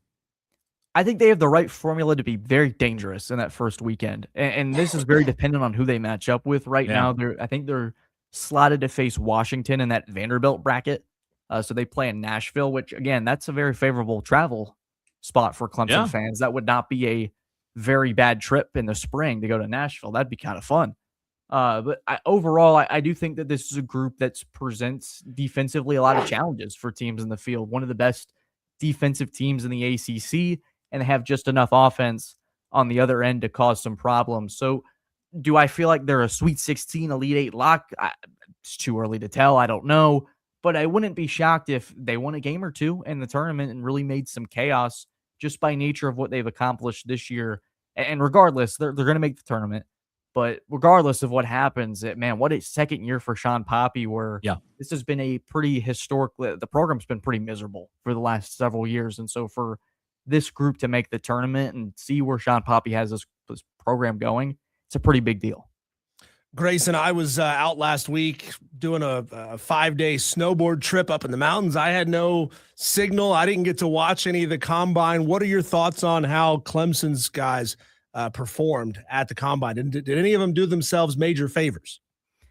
Man, they really did. And a couple names, DeMonte Capehart had a fantastic showing at the combine, ran a 4.8, which for his size is ridiculous at that position. And my brother jokes that his running stance is a little goofy, but boy, can he fly down the field. Another name that I think could potentially bump into the first round is Blake Miller, Clemson's right tackle. Hearing a lot of buzz from a couple contacts up in New England that the Patriots are very interested in Blake Miller as part of the plan to help Drake May out. And then Avion Terrell met with the Eagles this week at the combine. So a couple of Clemson fringe first-round draft picks really did themselves some favors this week, Diesel. It's going to be a pretty busy night, a busy several nights. If you're a Clemson fan, you're hoping to see these guys get picked somewhere. You're going to see a lot of names go for sure. Grayson, what's your 40 time? I plead the fifth. Oh, come on. I want a time.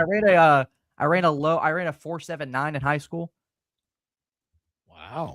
That's good. Why would you plead the fifth? That's really good. Well, I thought you meant like right now. I do mean right now, but still. That's 4.82, dock yourself a little. It's not unofficial. Fine, unofficial time was like a 4.4. I tried it this morning. No big deal. Gosh. Now, were you in your car at the moment? Or? Yeah. Sub 8.2 what in your your comments. Means a vehicle. What gear were you in? Grayson, somebody go ahead. in I'm sorry. the comment section that are running a sub 8.2. That's probably actually pretty unfortunately close to accurate. Hey, sub 8.2, still sub 8.2, right? That's right. It's still sub 8.2. It could be worse. Grayson, you're the best, man. Always appreciate your time. We'll talk to you next week. Appreciate you guys. Maybe I'll send in a combine video for your audience. Let's go. I love it. Thanks, Grayson. Grayson Mann, TigerNet.com. And, last week we joke about that, but last week was the 1-year anniversary of you and I doing the 40 in the parking lot with Rob Jones.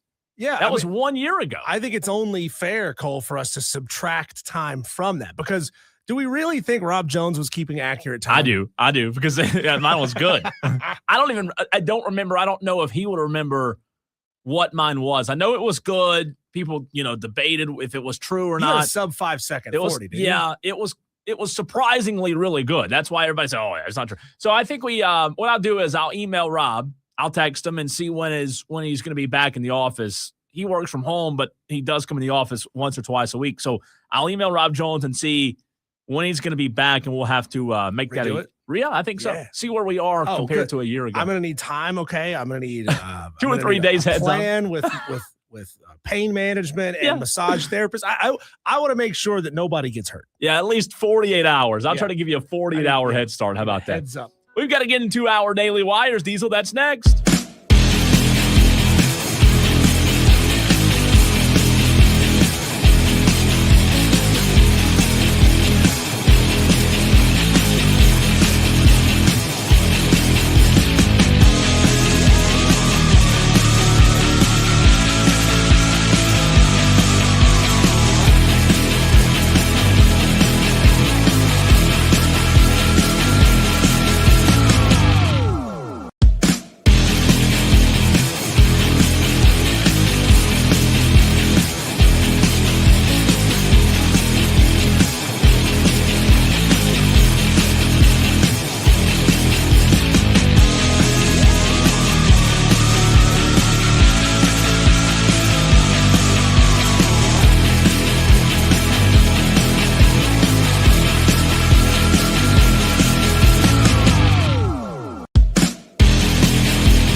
whatever you want to overreact about. I've got one. It's a conspiracy theory that I have. Oh. Yeah. I'll tell you what it is in 13 minutes. That's my overreaction. Speaking of overreacting, let's overreact to this. Tyler Reddick, man, he's been driving that race car lately. You know what has never happened, Diesel, in the history of NASCAR? A driver win the opening 3 races. That's what Tyler Reddick did. Just go ahead and give him the championship right now. Go ahead and give it to him. Michael Jordan, 23-11. Just keep on winning at Circuit of the Americas. That's unbelievable, man. 3 weeks in a row. Daytona 500, Atlanta, and now the Circuit of the Americas. He can do it at the mile and a halves and the road courses. Congrats to Tyler Reddick and Michael Jordan's team. This one's terrible news, Diesel.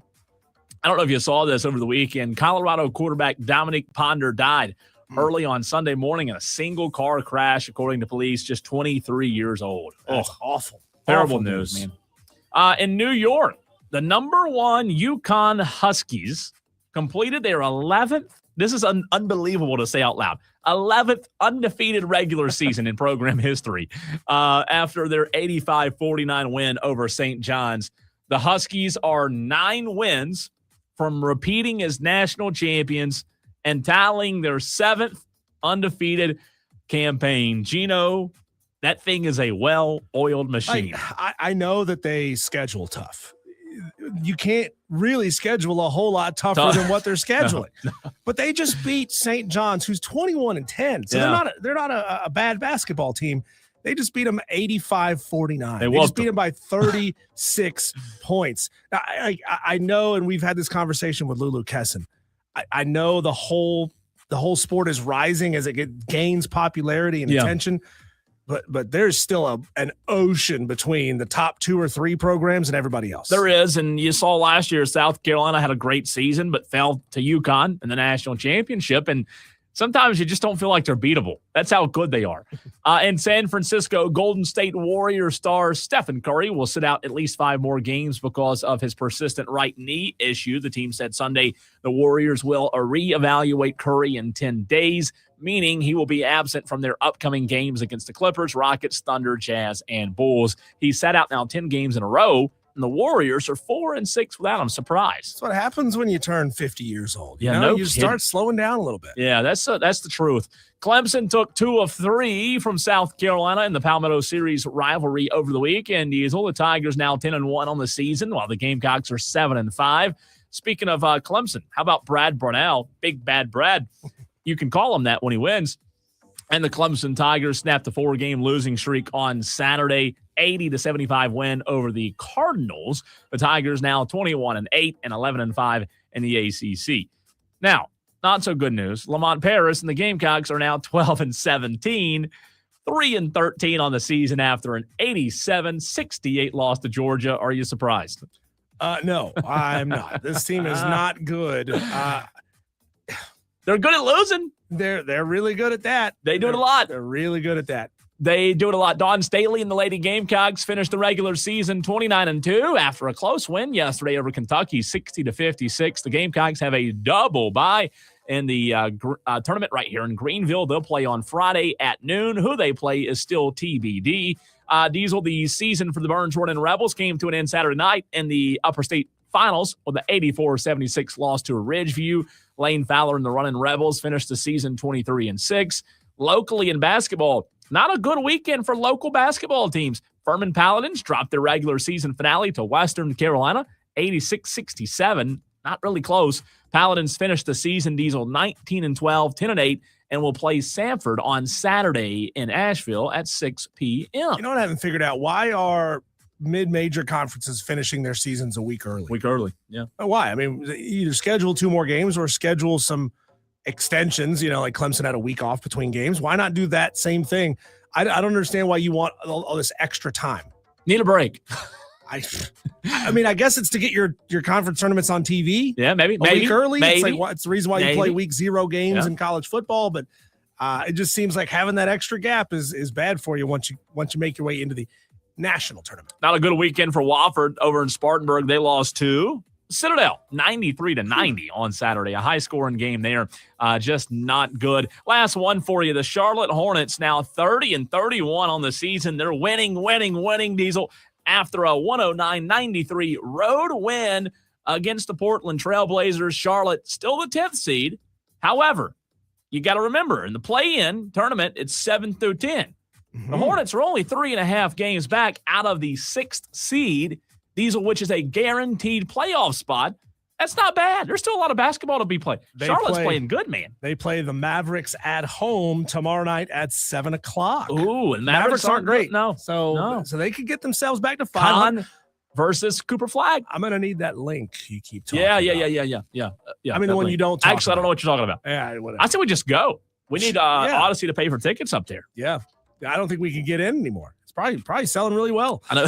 Yeah. It's fans in the city. Well, city of Charlotte, the city of Charlotte's been burned by this team a lot. They need consistent winning before they'll start coming back. Consistency, Tolos, is what we need from you. You know what to do in the Overreaction Monday segment. Now we need you to pick up the phone and dial 844-326-3663. Overreactions coming up next on the Fan Upstate.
A lot has happened in sports over the weekend. We have a back-to-back-to-back NASCAR winner. That's a big deal. NFL Combine, everything that's happening. What has got you in a tizzy the same way that Eric Bakich got South Carolina fans in a tizzy over the weekend? This is your opportunity to overreact at 844-326-3663. That's your charge. Call in and overreact to something you saw this weekend. What have you got? I've got a good one. Yeah. I think maybe one of the best I've had. Here's an overreaction. Dewey sucks. Well, that's a Dewey constant. That's a constant. That's not an overreaction. It's a constant. That's what you call a constant variable that never changes. It's more of an underreaction, honestly. Yeah. No, I think I have one for real this time. A really good one. And I want to know if you buy into it. Tolos, I also want to know, do you buy into it? 844-326-3663. So hear me out. Michael Jordan and Team 2311 spent all summer in court with NASCAR. And I think they did a great thing, by the way. I think it took a lot of legwork and headache, but I think it was a good thing for the sport of NASCAR, what Michael Jordan was trying to do. The guy cares about the sport. So he's fighting NASCAR for 3-4 months, right? They're going to court 2 or 3 times a month. And you're telling me that to start the season, just, I don't know, a few months later, Michael Jordan's team wins not 1, not 2, but 3 of the opening races after he pressured them into court to caving, basically, and getting what he wanted for the charter. I think it's a conspiracy. I think because of what went down, NASCAR gifted Michael Jordan. These are all scripted. Tyler Reddick winning 3 in a row. Like, it's never happened before, Diesel. It's never, ever happened in the history of the sport. And you're telling me to not believe in coincidences? I mean, that's absolutely I think it's rigged. Where did Tyler Reddick come back from? Like 7th or 8th at the Daytona 500? Yeah, out of nowhere. They just set Boom, that up to there make it he is. happen. You like that? That I'm telling you. That's a heck of Might a be conspiracy something to it. theory. I'm just saying. No coincidence that Tyler. I'm not saying Tyler Reddick wasn't a good driver. He's been a good driver, but to win the first 3 after all that all summer long with Michael, I think they've scripted NASCAR. Well, I don't know. I wouldn't go that far, but it's a heck of a start for this Michael Jordan team. No doubt. I mean, they needed every bit of this that they could get. And LeBron never won 3 races in a row either, Sure, that is very true. LeBron's won 0 races. That's what I'm saying. As an owner. That's all I've seen on Facebook. Diesel. Yeah, trust me, it's bad. Let's go to the phone lines and let's hear from Dewey, who I just said a minute ago. Dewey sucks. What have you got to say to that, Dewey? Well, I was going to say welcome back, but no, not welcome back. You need to go back on vacation. I don't need your welcomes, Dewey. But anyway, Eric Bakich, he needs to shut his pie hole. Because South Carolina sucks, they're allowed to celebrate. They got Clemson got butt whooped 7-0, and it's the only time this year that South Carolina's pulmonary team's going to beat someone 7-0. So you let them celebrate. Your package, you suck. You should be fired because your team is not going nowhere this year. You're full of hot air. I actually agree with Dewey on that. What's the biggest thing you've ever won, Dewey? I won field day when I was little. What do you say? Oh, field day. And my grandson won field day too. Wow, runs in the family, I I guess. think y'all were competing on the same field that day. Yeah. Dewey never got out of elementary school. No, he's a teenager now. So Oh, good. And I'm old. Okay. How old are you, Dewey? I'm 68. 68. You're not 68. That's a lie. That's not a lie. That's a lie. I was born. What year were you born then, huh? I'm 68. Okay. 1958. Oh. Does the math Thanks, there, Dewey. Diesel? I don't know. I'm not good at How math. old did he say? He said 68. He said he was born in 58. If you were 68, I'm asking Chat GPT. Let's see. Was Dewey right or was he wrong? What did he say? He said 58. That's right. Oh, wow. That's right. Heck of a guess from Dewey. Do you think he guessed, or is he really 58? Dewey is. I mean, is he really way. 68? No, no way. He's 68. If Dewey told me he was actually the teenager, I'd believe that. Do you more. think he just got that good guess and actually said he was born in 19? That is wild. Dewey, you actually that's the biggest thing Dewey's ever won. Hats off to Dewey for that. Let's go to the phone lines. And Tom, can you speak for your South Carolina Gamecocks? Really blowing it in that series. After taking game one, they blew it the next two games, and they fell, losing the series for the third straight year. Yeah, I mean, I was wrong. I told Cole on Friday that they'd come out with a different type of energy, which on Friday they did. They came out, they were jacked up, they were ready to play. They got timely hits. The pitching was phenomenal. But the problem is they used all of that on Friday night and forgot they should have saved some of that pitching for Saturday or Sunday. And they even, they got out in front on Sunday, 2-0. You felt good about it. And then the same old thing, they can't get a hit. I mean, my goodness, they played 3 baseball games this weekend and got 12 hits total. I mean, they almost scored more runs than they did hits in 3 games. I mean, it is just pathetic. And, the pitching on Friday was spectacular. And, even Saturday, I didn't really think the pitching was that bad. They just got beat. I mean, that one swing, I don't even think that ball's landed yet, that dude hit on Saturday. And then on Sunday, unfortunately, you got to give Clemson credit. Again, it was timely hitting. They got hits with runners on base. Gamecocks didn't. Pitching staff just got worn down. And it's going to be that problem all year. But, I got excited on Friday. I was happy with the way they played. And then it just kind of went out the window. But I do want to say this about what Dewey said. Dewey is 100% correct when it comes to Coach Bakich, or whatever you say his name is. Dewey's 100% right. It is a Friday night and the best rivalry in the sport. And, you come in late and you're just mowing them dudes down. You can celebrate however the heck you want to. Only problem is you better back it up, and the Gamecocks did not back it up. So, you can say what you want, but in that moment, I don't care if my pitcher's acting like that, especially when he's mowing them dudes down left and right. He can do whatever he wants. And it's the team's job to back him up, and they did not back him up. And you just got to give Clemson credit. They were the better team. It's going to be a long year, but at least we didn't get swept.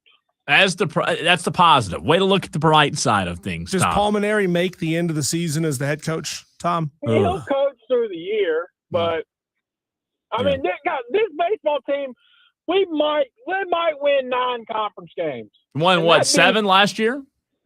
Yeah, I mean, this baseball team is going to lose at least 2 conference games every single weekend. Yeah, that's not good. Tom in Somerville, appreciate you, man. Good call, Tom. Yeah, I think they won, without looking, I think they won 7 conference games last year. Yeah. I mean, you never thought they were going to make a massive turnaround, but if they could jump from like 7 to 15. Yeah, 15 would be better. If they can get to 15 conference wins, it's not where you want to be, but at least it's something. You got to think with the collection of, they brought in some good talent. Maybe it's just going to take them some time. I don't know. Yeah, that's a positive. Or you just keep losing to Queens. Let me make sure. No. Let me make sure I said that right. Here's 2026. Now here's 2025. Yeah, a season ago, they were 6-24 in conference last year. So they did not win 7. They won 6. Way to rub it in. Yeah, sorry. Way to rub it in. 6-24 in the SEC. Let's hear from TA in the Berg on an overreaction Monday. TA.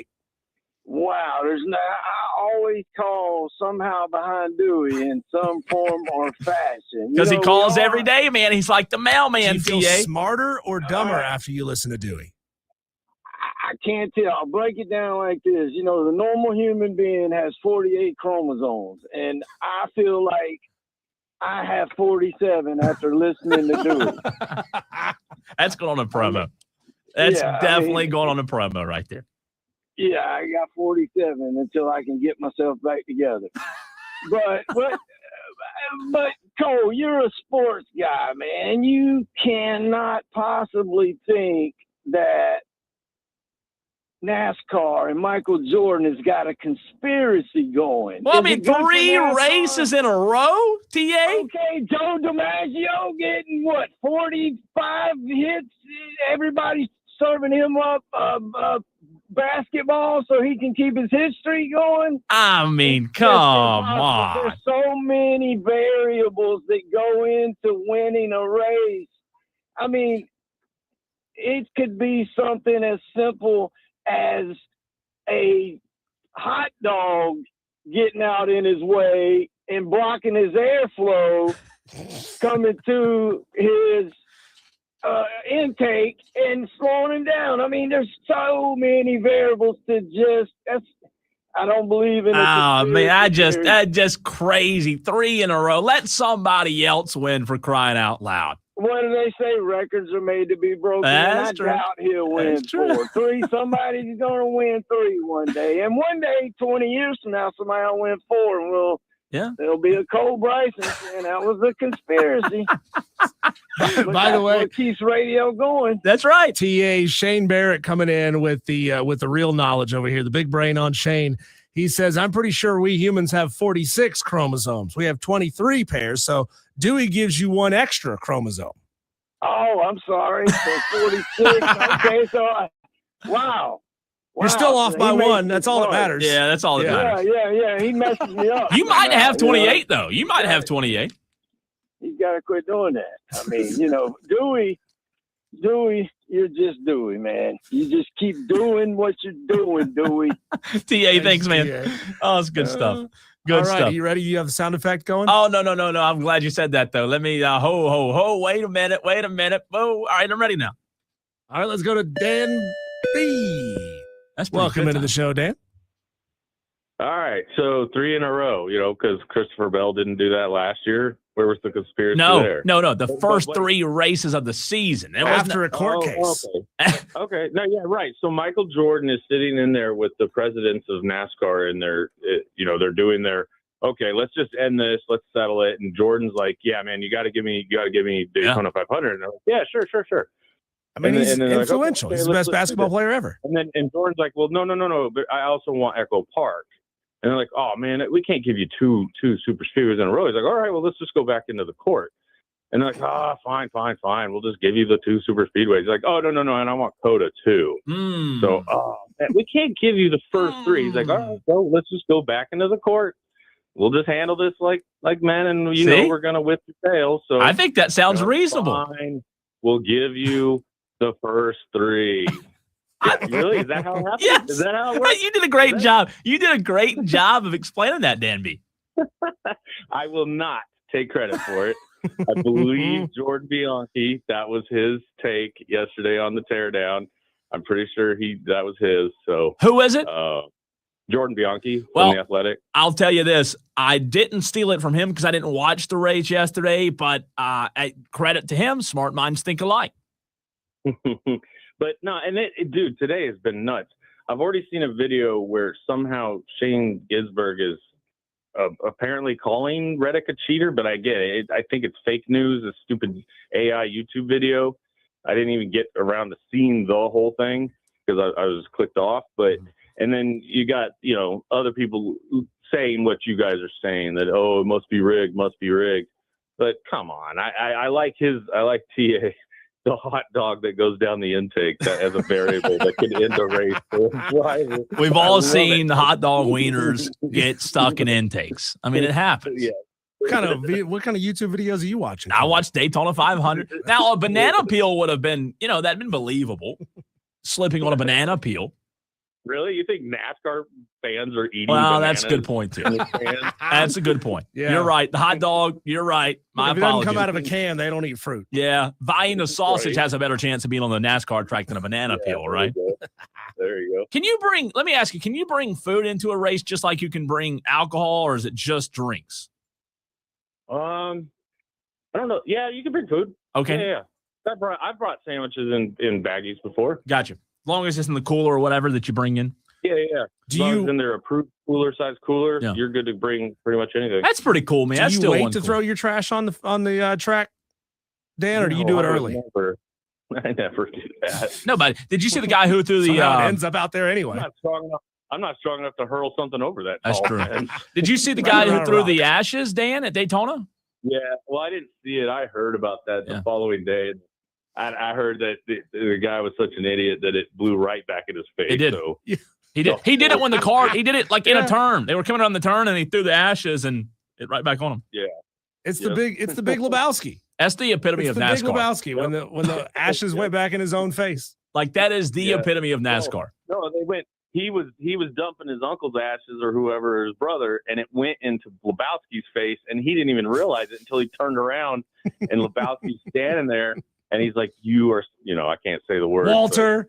But, Walter. Yeah. Did you? Serious note, did you enjoy the race? Like I said, I didn't watch it. Was it a good? I don't like road courses, road tracks. Okay, so no, I intended to watch the entire race, but right as it pretty much started, Jess's daughter's boyfriend wanted to change the oil in his car, so I halfway was supervising. You were showing how to change oil. That's good. Yeah, well, no, I mean, this was more of at least use jack stands, okay? Put some cardboard underneath so you don't get oil all over my driveway. It's kind of like that kind of. So you were just protecting your own driveway. Yeah, that's what he was. Yeah, guard dog. Pretty much, and them, making sure a car doesn't fall on somebody. Yeah. But I kind of ended up doing the whole start the race, do stuff in the yard, watch the end. Cut the grass for it. Yeah. And it's almost grass growing time. No grass growing yet, right? We're almost there, Dan. I don't think I've seen any, cuttable lawns yet, but I think we're getting close. No, Bermuda's not growing yet. Bermuda's not growing yet. The weeds are cuttable. Yeah. And then you just spread it. And you just spread more weeds. Yeah. Yeah. Dan, thanks for the call. Get out there and get your weed and feed. Put that pre-emergent down now. Yeah, there you go. There's Dan's exit. Dan, thank you so much. I love that sound effect. It's so That's good. perfect for Dan. It really is. I was driving by the Charlotte airport this weekend, and I thought about Dan. It's like, you know what you should have done right now? Did you stop there? No. The airport? No. Yeah. You. The reason I ask is you need to go next time you're up there. You need to go to the Charlotte airport and stop and go into the museum. The plane from Sully is in there. The real plane. Yeah. Do you know that? I didn't know that. Yeah, the real plane itself. Is it on tour or is it just no? Is it permanently permanent? Because when it left, where did it leave?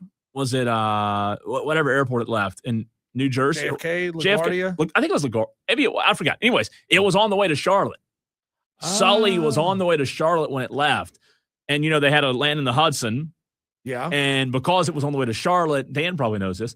It's in the museum. The real plane. I mean, it's cool, man. It really is. You being a movie guy. I got a buddy that's I've seen Sully. It's a great movie. Yeah. I've got a buddy that's a pilot. Now he's training because he got married and he started having kids, and his wife said, "Sorry, you're not going to fly people anymore." He can train, which I think to me would be more dangerous than being a trained pilot. Having to train untrained pilots, that sounds a lot scarier. But you know what though? I do have a lot of respect for even though like it's very controlled now, and Dan B's talked about it with you just hit a couple of buttons and you don't do much in the air. You can take a nap and, do whatever. It's still like going out and seeing that stuff up close. It's pretty cool. It really is. It really is. So next time you're up there, the Sully plane. What's the guy's, who was that? Tom Hanks? Tom Hanks. Yeah. Tom Hanks. That's a good movie. America's Dad. I love the movies that I can feel like are real or I know is based on a true story. I'm good with those. All right, Diesel, let's continue the conversation. Hop back in on the college baseball. For those that just tuned into the show, the Palmetto Series rivalry over the weekend, the good, the bad, the ugly. Where's Clemson projected now? How good of a team are the Tigers? How good are the Gamecocks? And let's check in on what else is happening in college baseball from across the country. We'll do that next, right here.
Diesel, what a weekend it was for the Clemson Tigers. What do we think, though, of this Clemson baseball team? I think one of the interesting things about college baseball is the non-conference slate and then the conference slate sometimes show two different things. That's where we are right now. We're in that weird time where, okay, you're starting to get a gauge on teams. Clemson, South Carolina this past weekend. We'll get into the series, what happened, what went wrong, the good, the bad, the ugly, and also some other college baseball. But how do you gauge a team on how good they are depending on who they've played or who they haven't played? That's the conversation we'll have. 844-326-3663. If you just tuned into the show, you can get in on the conversation. If you're a Clemson fan or South Carolina fan, we want to hear from you. Did you watch the baseball series this weekend? If so, what were your thoughts on it? 844-FAN-PHONE, FANFONE. Clemson, let's start with them because they did win the series, Diesel, 2-1. Obviously, a tough loss on Friday night where South Carolina dominated the Tigers in every facet of the game. But I asked Grayson Mann this question, and I want to ask the Clemson fans out there as well at 844-326-3663. Do you really feel like as a Clemson fan, even though you're 10-1, Diesel, do you feel like you really know a lot about your team at this point in the season? No, I mean, you've played Army, and no disrespect to Army, they're just not a national powerhouse in baseball. Neither is Charlotte, neither is Bryant, neither is PC. You don't know. I mean, you didn't open up with any real tough opponents in the first weekend or two. So yeah, you can get maybe a false sense of we're putting up 5, 6, 7, 10, 11 runs a day. But you're not putting those runs up against quality arms. And you just don't know. And it's weird to say you're kind of using the first 10 games of the season as a warm-up before things actually get going.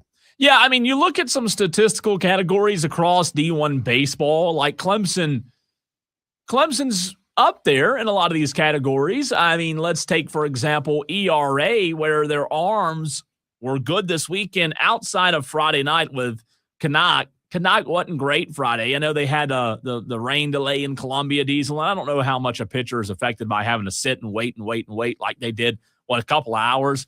South Carolina's pitchers had to do the same thing. They had to do the same thing, right? So both teams had to do the same thing. But even as bad as Canuck was on Friday night, Clemson, in terms of ERA, they're at the top of the country. Going into last weekend, they were number 2 in the country in earned run average at 1.43. The only other team that had a better ERA going into the weekend was Texas with a 1.36 ERA, which is unbelievable, by the way. But Clemson's pitching staff has been dominant. And again, going back to what I asked, you look at these statistics from a nationwide perspective, and I know that Clemson's offense, I think they can still improve and get better. I think there's a lot more unknowns, Diesel, on the offense side of the ball for Clemson than the pitching, because the pitching's been solid. Again, they haven't played the best bats in the world either. You mentioned Army, PC, a few of those. But when you are starting the month of March and you do have a team ERA of 1.43, that shows productivity across the board. Not just in your starting guys, but your bullpen, the depth. I think the question that you asked Grayson earlier in the show about Clemson's depth, the pitching, I don't know that their starting pitching, Diesel, is as strong this year as it has been in years past. But I do think, to answer the question that you asked Grayson, I think from a depth perspective and an arms perspective, I think they might have a little more of that than they have had in years past, because you're seeing that consistency across the board, not just in those starting 3 guys. And that, I think that will be valuable as they enter ACC play here in a few weeks. Yeah, I mean, nobody has had an awful start. So that's good. If you're Clemson, you got a couple guys who haven't been out for enough time to get any stats behind them. I mean, so many of these games, though, get broken open in the back half of the game when you're having to change pitchers every inning or every batter. You got to find a way to have consistent pitching across the night in and night out. Like you can't have a game where your starter and your first 2 pitchers give up 2 or 3, and then you get into the late innings and all of a sudden you got a guy that's giving up 5 on a consistent basis. You're not going to win a whole lot of games that way. Now, I do want to mention Josh Gunther. I hope that what he did doesn't get lost, Diesel, in the conversation, because The junior righty was incredible Friday night for South Carolina. 7 innings, career high 10 strikeouts in his first career start, which is pretty incredible. Helped lead South Carolina to that 7-0 win over Clemson at Founders Park. Carolina took that 1-0 lead in the series, and you looked at that pitching performance by Josh Gunther, and by the way, he was named SEC Player of the Week. What I think is impressive about that win is going into Friday's game, Diesel, I said on the air Friday that Aiden Canuck and Clemson had the advantage because of pitching. Well, boy, was I wrong because of how well Gunther was. So I think when you look at that kind of performance pitching-wise, you do ask questions, and I asked Grayson Mann this earlier in the show as well, but like, do you use that one game? Because, Diesel, you just said it, I just said it, Clemson hadn't played a lot of good teams. So do you use that one game against Carolina on Friday and take a lot from it? Or is it something you dismiss? Because I guess if you wanted to nitpick, you'd say, okay, Canuck wasn't good. But then your bats against Gunther, they weren't good. Right. Only 3 hits, no runs. You only got on base 1 time from a walk. That guy threw 65 strikes on 90 pitches. And then the bullpen, Alex Valentine came in, 2 innings to close the game, and Aiden Canuck was not good. Aiden Canuck, 5 innings Friday, allowed 3 hits, 4 runs, 3 walks, 8 strikeouts. Canuck faced a minimum in 4 of his 5 innings on the mound, so he wasn't efficient. He wasn't Aiden Canuck that we're used to seeing. And then that 3rd inning, South Carolina erupted, scored 4 runs. Tristan McClatty led off the top of the 6th, single. He's had 11 straight games now with a hit, or at that point in the season had. And South Carolina tacked on 2 more runs in the 6th inning, 1 in the 7th, and that was pretty much all it took. So the good news for Clemson is you were able to get the series win. I'm just saying from a nitpicking perspective, Aiden Canuck was the guy that we went into the season thinking, okay, we feel better about this guy than anybody else. Now, to Clemson's, to be fair, there's still a lot of baseball left. I'm not overreacting to one loss because they are 10-1, Diesel. But that is the only loss they have. So it's our only sample size of what didn't go right for the Tigers on Friday night. Yeah, well, basically nothing went right for the Tigers on Friday. They got to find ways to create. I mean, if they're not putting wood on the ball, they got to find ways to force pitchers to make mistakes and get them on base and then create that way. There's far too many of these late innings that are struck out swinging, struck out looking. I mean, yeah, Gunther deserves a lot of credit for the way he pitched through that game, and they were really, really good. But, I mean, if you're Clemson, you got to find ways. You got to attempt some bunts. You got to get aggressive on the base path to make them change pitchers or make that pitcher make mistakes. They just were not able to do that. And, you know, this may be one of those games you look back on as a strong learning experience. Like, hey, maybe you're feeling yourselves just a little too much. Maybe up to your 8-0 start. And you got humbled here. So maybe that's the best thing that came out of this game for Clemson is getting humbled. And all that matters is ultimately you won the series. And that's the main thing. I want to play a little trivia with you. You're really good at mascots. Okay. Are you as good with mascots as you are conferences? And I think so. I think you're pretty good with these. Here are the top 10 hitters in the country in college baseball. I'm going to give you their name, their team, and you tell me the conference, okay? Oh, gosh. I think I literally am looking at them now. I think you're going to go 10 for 10. 10 for 10. I do. Garrett Larson, and these are good just to know these names because these guys are tearing the cover off the baseball right now in college baseball. And I don't believe college baseball players get enough publicity. Garrett Larson right now is batting .778. Wow. Now, I know this is still early in the season. Not going to last. But if his career ended right now, and God, I hope it doesn't, that guy's hitting 7. He is leading the country. Garrett Larson plays for Yale, and the Bulldogs are in which conference? Oh, it's the Ivy League. Ivy League. So that was easy, starting you off with a little. Yeah, but the Ivy League pitchers, come on. They're up there serving up meatballs. 778. That's insane, though. He's batting 778. The pitchers are out there doing trigonometry to figure out the right trajectory of the ball to get a strikeout. Should be on a tee. If you're batting 778, might as well be. I would take a screenshot of that. Are they pitching underhand? I'm telling you. All right, number 2, leading the country in batting averages, Garrett Larson of Yale. Number 2, Ty Fox. He's batting .667 of Massachusetts. Massachusetts. UMass in football is in the MAC. Are they in the MAC in baseball too? Got to be, right? I'm going to say MAC because I don't know. I told you you'd be good at this. This is easy. Okay. Yeah. Okay. Mid-American Yeah, Conference. okay. I didn't know that they were full members of the MAC. They are. They're high rollers. Yeah. They're prestige. All right. Number 3 on the batting average, best batting average in the country in college baseball, Hunter Ray batting .600. Hunter Ray plays for FDU. FDU. I will give you a hint. Maybe not. FGCU. No. They are the Knights. But what does before you know the conference, who is FDU? Do you know that? It's not Fordham. That's actually a pretty good guess. I would have not guessed that. Oh, Florida Daytona. Isn't it Florida Daytona? Diesel guesses Florida Daytona. And I'm checking to make sure you're right. I think you're right, but I'm checking to make sure. I would have never heard of this school, but there was a guy that transferred from FDU to South Carolina. Well, look at you. Yeah. So is that right? Well, so I think there's more. Here's what's crazy. I think there's more than one. There's what's his Fairleigh name? Dickinson. Oh, but is that the Knights though? I don't know.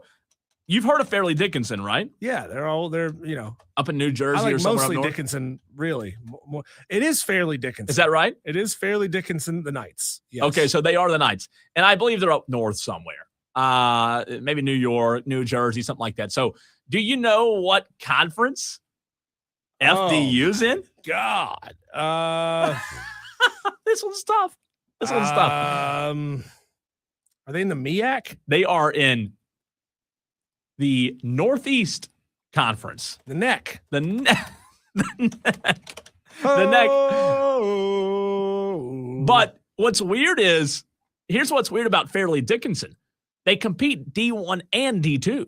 What? Yeah. So their teams are split by campus. The Metropolitan campus. They play D1.5? I don't know.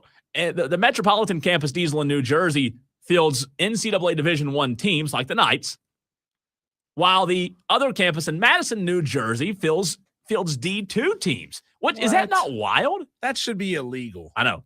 But anyway, shout out to Hunter Ray. Number 4, Parker Earhart hitting .571, Murray State. Murray State is in which conference? Murray State is in the Missouri Valley Conference. You said that with a little skep. Yeah, you're right, though. Am I right? You're right. Oh, that was a pure guess. Was it? Purely MVC. All right. MVC. I'm not going to give you the Auburn one. That's too easy. Brandon McCrane, Auburn hitting .571. Derek Williams at 6th in the country of Miami hitting .562. I am going to give you this one, though. Little curveball here. Ready? 7th in the country in batting average. Tanner Griffith batting .556, and he plays for St. Mary's. Oh, St. Mary's is in the Pacific Northwest, right? Pacific Northwest. They are in Cali, right? I'm going to say that is the WAC? The West Coast Conference, the WCC, the Wookhook. Not the WAC, the Wookhook. That sounds so weird. All right, a couple of more. WCC, yeah, you know me. I'm not going to give you Tyler Macon because Tyler Macon plays for Mizzou. He's batting .556. Okay. You know that, SEC. I'm not going to give you number 10, Isaiah Frost, because he also plays for Mizzou. Mizzou has 2 guys in the top 10 batting average in the country. So they're tearing the cover off the baseball. Crushing. Last one. 9th in the country, Tanner Malley of Western Michigan, batting .556. Western Michigan in what conference? They're in the MAC. Yeah, that's 2 MAC. Yeah. How about that? Good baseball. I thought it was too cold up there. They could be good at baseball in the MAC. That's interesting. Think about that. Your top 10 batting average, Yale. He's not going to be there for long. No, he'll be in Tennessee or Florida, Gainesville. Yale, Massachusetts, FDU, Murray State, Auburn, Miami, St. Mary's, Western Michigan, and Mizzou hold the top 10 batting averages thus far during the season. How about that? How about it? You learn something new every day. Yeah. Quick note, as a team, Georgia Tech leads college baseball in batting average. The team batting average, Georgia Tech batting .414 as a team. I'm telling you, Georgia Tech's ungodly good. Clemson plays them out of the gate in ACC play, and that's going to be tough. Clemson, though, not in the top 10, in case you were wondering. RJ on the text line says FDU, Fairleigh Dickinson, the second ever 16 seed to take down a 1. Zach Edey and Purdue in the NCAA tournament. So you remember them from a couple of years ago. Yeah, good stat there, RJ. I haven't kept up with FDU. Sorry to our Knights fans. You're a sports radio show host, and you don't keep up with FDU. I wonder how NIL has really hurt programs like that. We're always that under the radar, really, really good team, because it seems like those are the types of rosters that big programs with lots of money just love to go raid. Yeah. And that's unfortunate, but you're right. I mean, the good players there, how long are they going to be there? You joked about that, but seriously, I mean, how long do they stay?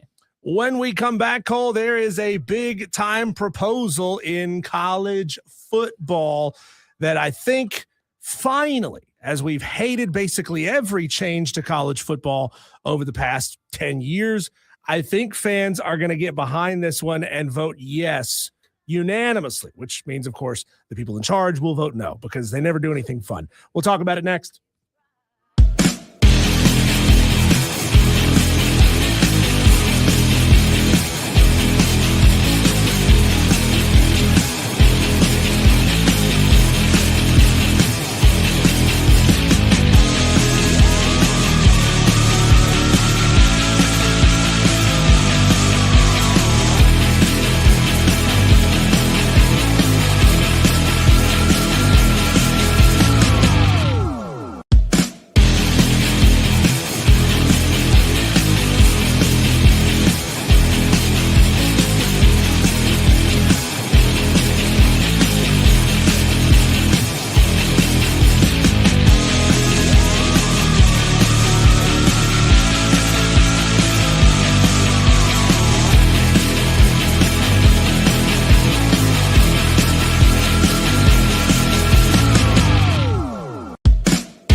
Upstate. What's that saying, Cole? Common sense ain't all that common anymore. And it feels like this rule that is being proposed for college football has some common sense to it.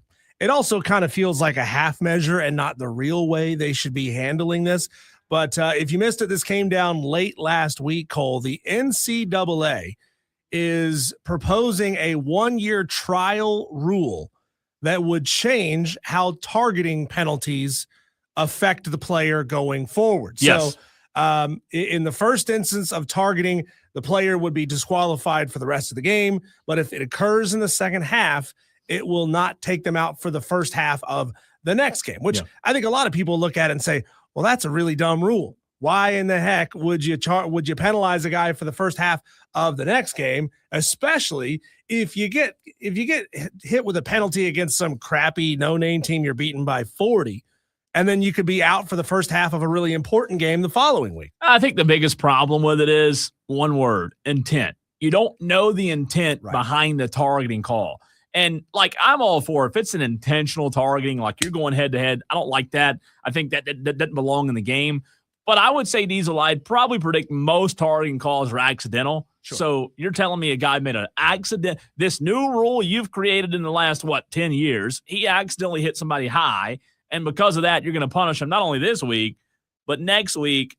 And that affects practice. That also affects your other players. It's just, it doesn't make sense to your point. I think this is great if it passes. The good news is they're studying the number of times they have targeting penalties, and they say it is coming down a little bit since they really started needling down and drilling down on this particular penalty call. Yeah.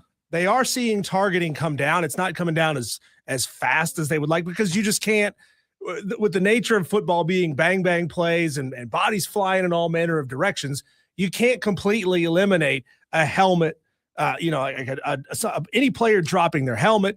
You certainly could legislate out maybe some of the quarterbacks, the way they will drop, or ball carriers will drop right before a hit is made, which we've seen how many times a player get called for targeting when you could tell that it was the quarterback or the ball carrier that was trying to go down. And that's why the helmet to helmet contact even happened in the first place. I mean, I think this is kind of a positive step in the right direction, to where first time you're going to miss the second half of that game if it happens in the second half, but you're not going to miss the first half of the next one. And then they sort of ramp it up from there. So if you are a habitual targeter, then they will, I guess, look at that and say, okay, well, now you're going to miss the first half of the next game, and then you're going to miss more time after that, and then you're going to miss more time after that. So in theory, maybe it'll have a positive effect. I would rather them kind of turn it into what we see in college basketball and the NBA right now, where you have somebody go back, adjudicate the play, and try to figure out what the intent was. What was the cause and effect of why this happened? If it was something another player did that caused the defender to hit somebody high like that, then he should be reinstated for the next series. Yeah, you would think. Again, it's just so hard. Now, Dan B, flagrant 1, flagrant 2 thing we have in college basketball. Dan B does bring up a good counterpoint, playing devil's advocate. He says, I disagree with this rule. Punishments are supposed to be the deterrent. Now, I agree. I understand that. Like, if you say, Diesel, the targeting, it's gone down, we ask the question, well, why is the targeting gone down?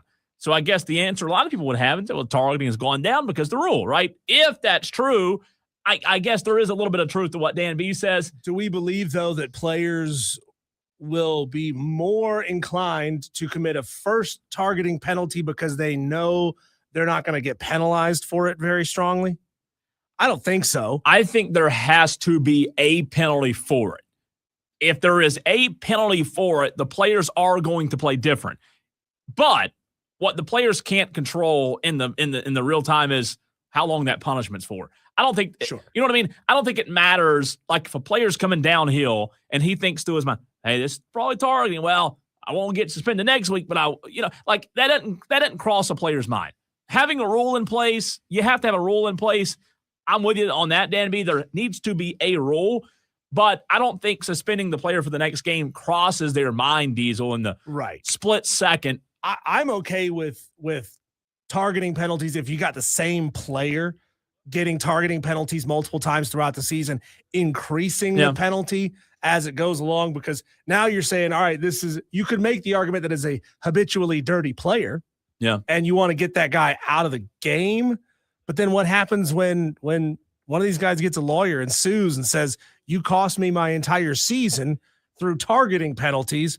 I wasn't trying to target guys, but you cost me a season for that anyway. Well, what you don't realize is college athletes don't sue the NCAA. That never happens, Diesel. Oh, okay. That would never happen. I mean, come on. Win. What are you thinking? I mean, college athletes suing? Are you kidding me? We've got a lot of audio to get to from the weekend. A good old-fashioned audio blitz next.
Diesel, we joked about this a few hours ago on the show, and last week you were out. I know why you were out now. It was not because of your snowboarding trip. It was because it was our 1 year anniversary of the 40-yard dash. And you didn't want to do it. I didn't want to embarrass you again by being way faster, like a full second faster. Here's the problem. I've contacted Rob Jones of 98.9 WORD, and he will be in the office on Thursday of this week. And would 1, 2, 3 days of heads up for you be enough for you to stretch those legs of yours? And we do our 1 year anniversary, year 2 of the 40-yard dash on year 3 of the show on Thursday. Can I run shirtless for better I did. wind aerodynamics? I did. Remember that last year? I did. Yeah, I'll do it. On Thursday. So Rob Jones will be our official score timekeeper again. And we had a lot of people that dismissed Rob's timekeeping. I don't know why, but do we know? Do any of our Tolos have any kind of like legitimate electronic timing devices? I think a stopwatch is pretty accurate. You just hit it. I mean, I don't doubt Rob Jones. I loved what he did last year. I think he did a great job last year. And do you remember Jersey Joe showed up last year? Did. He showed up. It was a full-on spectacle in the Odyssey parking lot 1 year ago today. So we're gonna do it. Year number 2 in a row on year 3 of the show, our 40-yard dash. And I hope Rob remembers our times from last year. I'm gonna put him on the spot and hope it has to be. We could just check the rundown. It had to be on a rundown. Yeah, surely we'll put it on there. It was 1 year ago. It's Combine Week. So we'll do it 1 week later than we did last year. But Thursday, we'll get those legs a dusting again for a good old 40-yard dash. I cannot wait. I'm going to stretch starting like today. That'll be tough. So if you want, Tolos, make sure you watch the stream Thursday. We do that live on the show. Like we literally take the iPhone down there and host the show while we're in the parking lot. We'll be doing it Thursday. Does our Wi-Fi get that far? That's a good question. It did last year. I don't know how, but it did. We'll take a Comrex. Yeah, that run with the Comrex in your hand. That'd be even better. Tolos, a lot of audio to get to from the weekend. I'm going to start, Diesel, with an audio piece that you brought up earlier on the show. I think the very first segment of the show, you brought this audio piece up. Tolos, should Miami of Ohio, who is, by the way, undefeated in college basketball, should they get in the tournament? Here's what a former head coach had to say over the weekend about Miami of Ohio. Diesel, while I'm putting this audio up, I like Bruce Pearl. I think a lot of him. He's probably forgotten more basketball than I'll ever know. But I don't know that I can have anyone convince me to agree with Bruce Pearl on this. He explained, before we get to the audio, he explains his stance on Miami of Ohio. I just don't know that there's any legitimacy to what he says because of their record. You stand where on it before we play it? That they should be in. Even if they lose in the tournament. Even if they lose in the tournament. I mean, they had an undefeated regular season. I don't care if you're playing at Duke. I don't care if you're playing at Florida Gulf Coast. To have an undefeated season is nearly impossible. It is so rare that you have to reward them for that, regardless of what happens in the MAC tournament. And you know what else? I also think they're one of the coolest stories this season as well. And I'm not saying stories. Era also. Yeah, I'm not saying stories get you into the tournament or not. But I do think there's a lot to be said about being able to go into the season, and now they've won all these games that they've won in a row with no blemish, and I understand their strength of schedule. I do. I get that. I just don't know that I can be convinced that when you win 30-plus games that all of a sudden, you're not going to leave them in. So here's what Bruce Pearl said, in case you missed it over the weekend. Miami, Ohio, here's the deal. Are we going to select the 68 most deserving teams, or are we going to select the 68 best teams? If we're selecting the 68 best teams, then Miami, Ohio is going to have to win their tournament to qualify as a champion. Because as an at-large, they are not one of the best teams in the country. And that's going to be a difficult choice for the committee to make. Here's a question that I have for the group here. What is more valuable the conference tournament or the regular season, winning out the regular season? I think it's regular season. Right. Because I think you got a larger body of work. I think they play well, but the unfortunate part of being a mid-major is you got to handle your business, not only in conference, but also in tournament play. Yes. My son played at the University of New Mexico, and they actually snuck in and won the conference tournament. And that throws off everybody. And they win and they lost to Clemson. But at the end of the day, I think you just got to take care of your business if you're a mid-major team. Yeah. I don't know if the 0 at the end of the season makes a difference unless they win out their conference. Because here's why it's crazy. The MAC has not had multiple teams, multiple bids since 98, 99. Wow. So that's almost 30 years ago. And the strength of schedule for Miami of Ohio, 321st. It doesn't look good when we're weighing resumes, which is what's happening with the bubble talk right now. You mentioned New Mexico. Correct. They're one of those first 4 in, first 4 outs. These are always a little deceiving because you don't know who the first 8 in or the last 8 out are. But what is this moment like, this bubble time? I know you're thinking about this right now with your son as well. With all Yeah, I mean, you got to play your way in or you're going to lose your way out. It's just that simple with all these teams. And Mash, to your question, for the mid-majors and low majors, it's all about the tournament because they recognize there's only going to be a 1-bid league. For the rest of the leagues, it's all about the grind Correct. of a regular season championship. And I think that's what matters most. So I just think there's so much – I think there's so much contradictions in college sports. It's a big contradiction when in football you say to me, Diesel, well, the conference championship game in football doesn't matter. It doesn't matter. And then Bruce Pearl in college basketball says, hey, I'm going to be contradictory here by saying the tournament's the only thing that matters, right? The conference tournament. So one sport, it doesn't matter. Lane Kiffin says, I'd rather not be in it. Josh Heupel says, I'd rather not play in it. The other sport, oh, those 30 games you won, doesn't matter. So something that Bruce said in that first drop there. Yeah. He says he talks about being one of the 68 best or the 68 most deserving. Yeah. If what they're telling me is that their conference sucks, it's a 1-bid league and has been since 98, 99. In what way does winning your MAC conference tournament qualify you as one of the 68 best teams? So you've got an apparatus in place where most deserving is what gets you in because you deserve to be in because you went and won your conference tournament. That's the only surefire way to get in. There's at-larges after that. I understand that. But if you're telling me that the regular season holds no value, an undefeated regular season holds no value, why does going on a run in your conference tournament, playing all those same teams all over again, suddenly qualify you as a deserving team? By that logic, it doesn't. So you're telling me that nobody from the MAC should get in because the national punditry doesn't believe that the MAC is worthy of being in this tournament at all. Well, I'll tell you what it kind of does to me when I hear that audio. It kind of makes me realize that what he said is kind of an oxymoron. Think about it like this, Diesel. The reason I say it's an oxymoron is this. In college football, we say best 12 teams. Okay, that's fine.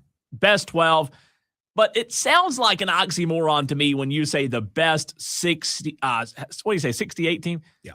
The best 68. Like, what does that even mean? Yeah. How can you be there's no such thing as best 68. The field of 68 is inherently a hybrid of best and most deserving. Yeah, and they didn't create the 68 team tournament to get the 68 best. Like, it's never been the purpose. There's just no such thing as 68 best in my mind. So it doesn't hold water. On top of that, he's saying that what was it, 28-0? 28-0 regular season is meaningless. Though you go look at Joe Lunardi's bracketology, and Santa Clara is listed as one of the last 4 in.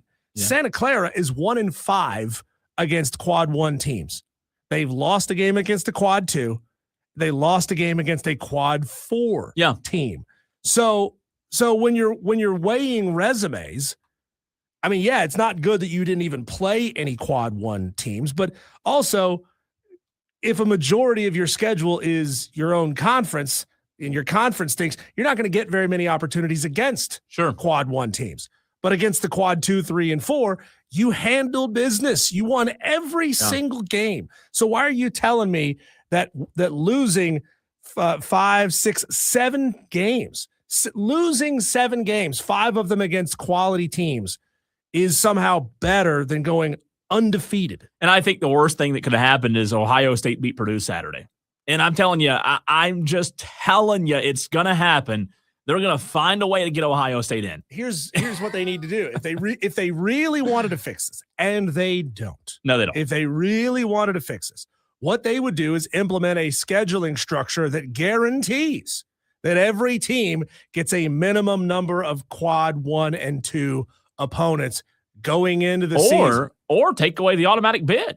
Or the one bid. I'm sorry, the one bid. Yeah. Take away that. I mean, that's an easy fix. If I'm, like I said, if I'm the MAC and Miami of Ohio doesn't win the conference tournament and they don't get in, I'm shutting down my conference tournament. That's what I'm saying. It'd be like Furman going undefeated. I'm purely sending my regular season champ. So what if Furman went undefeated, went to Asheville, lost to ETSU in the finals? Yeah.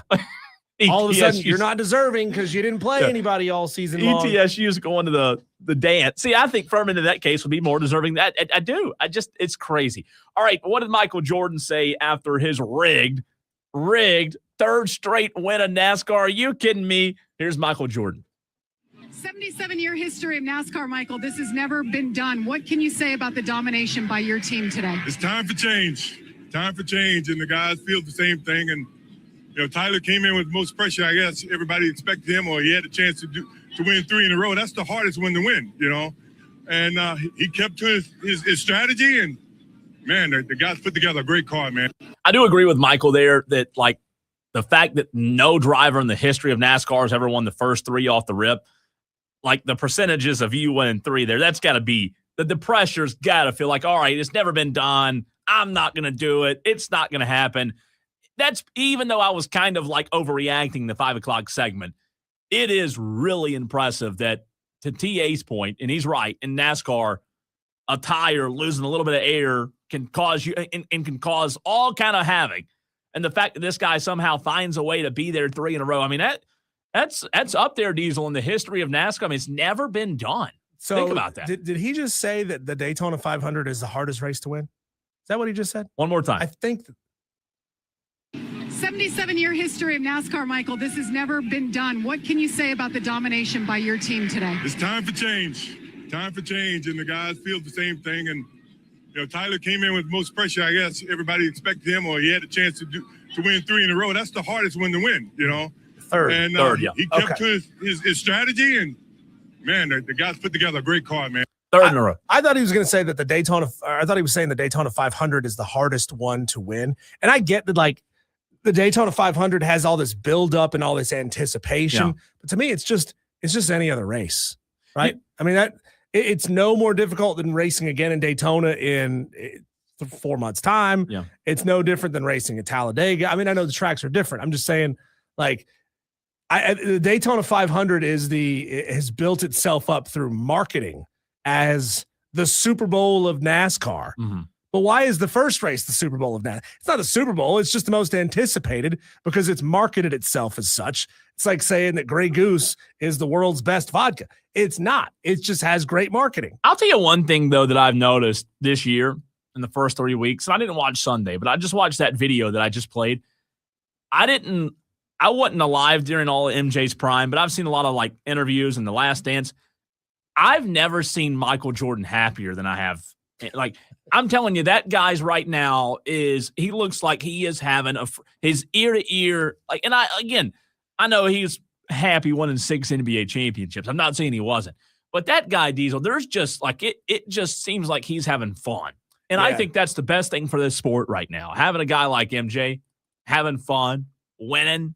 I think it's a great thing for NASCAR. You might not like it, but I mean, him and Denny, you got to give him credit. All right, what about this? You can't watch the video, Tolos, but you can hear the audio. I talked about the ABS last week, Diesel, while you were out, automatic balls and strikes, which I absolutely am in love with, by the way. Just love it. Here's what it sounds like from an MLB standpoint. And he gets the call, strike 3. Abreu wants replay, and we'll have a pitcher's called a strike. The batter is challenging.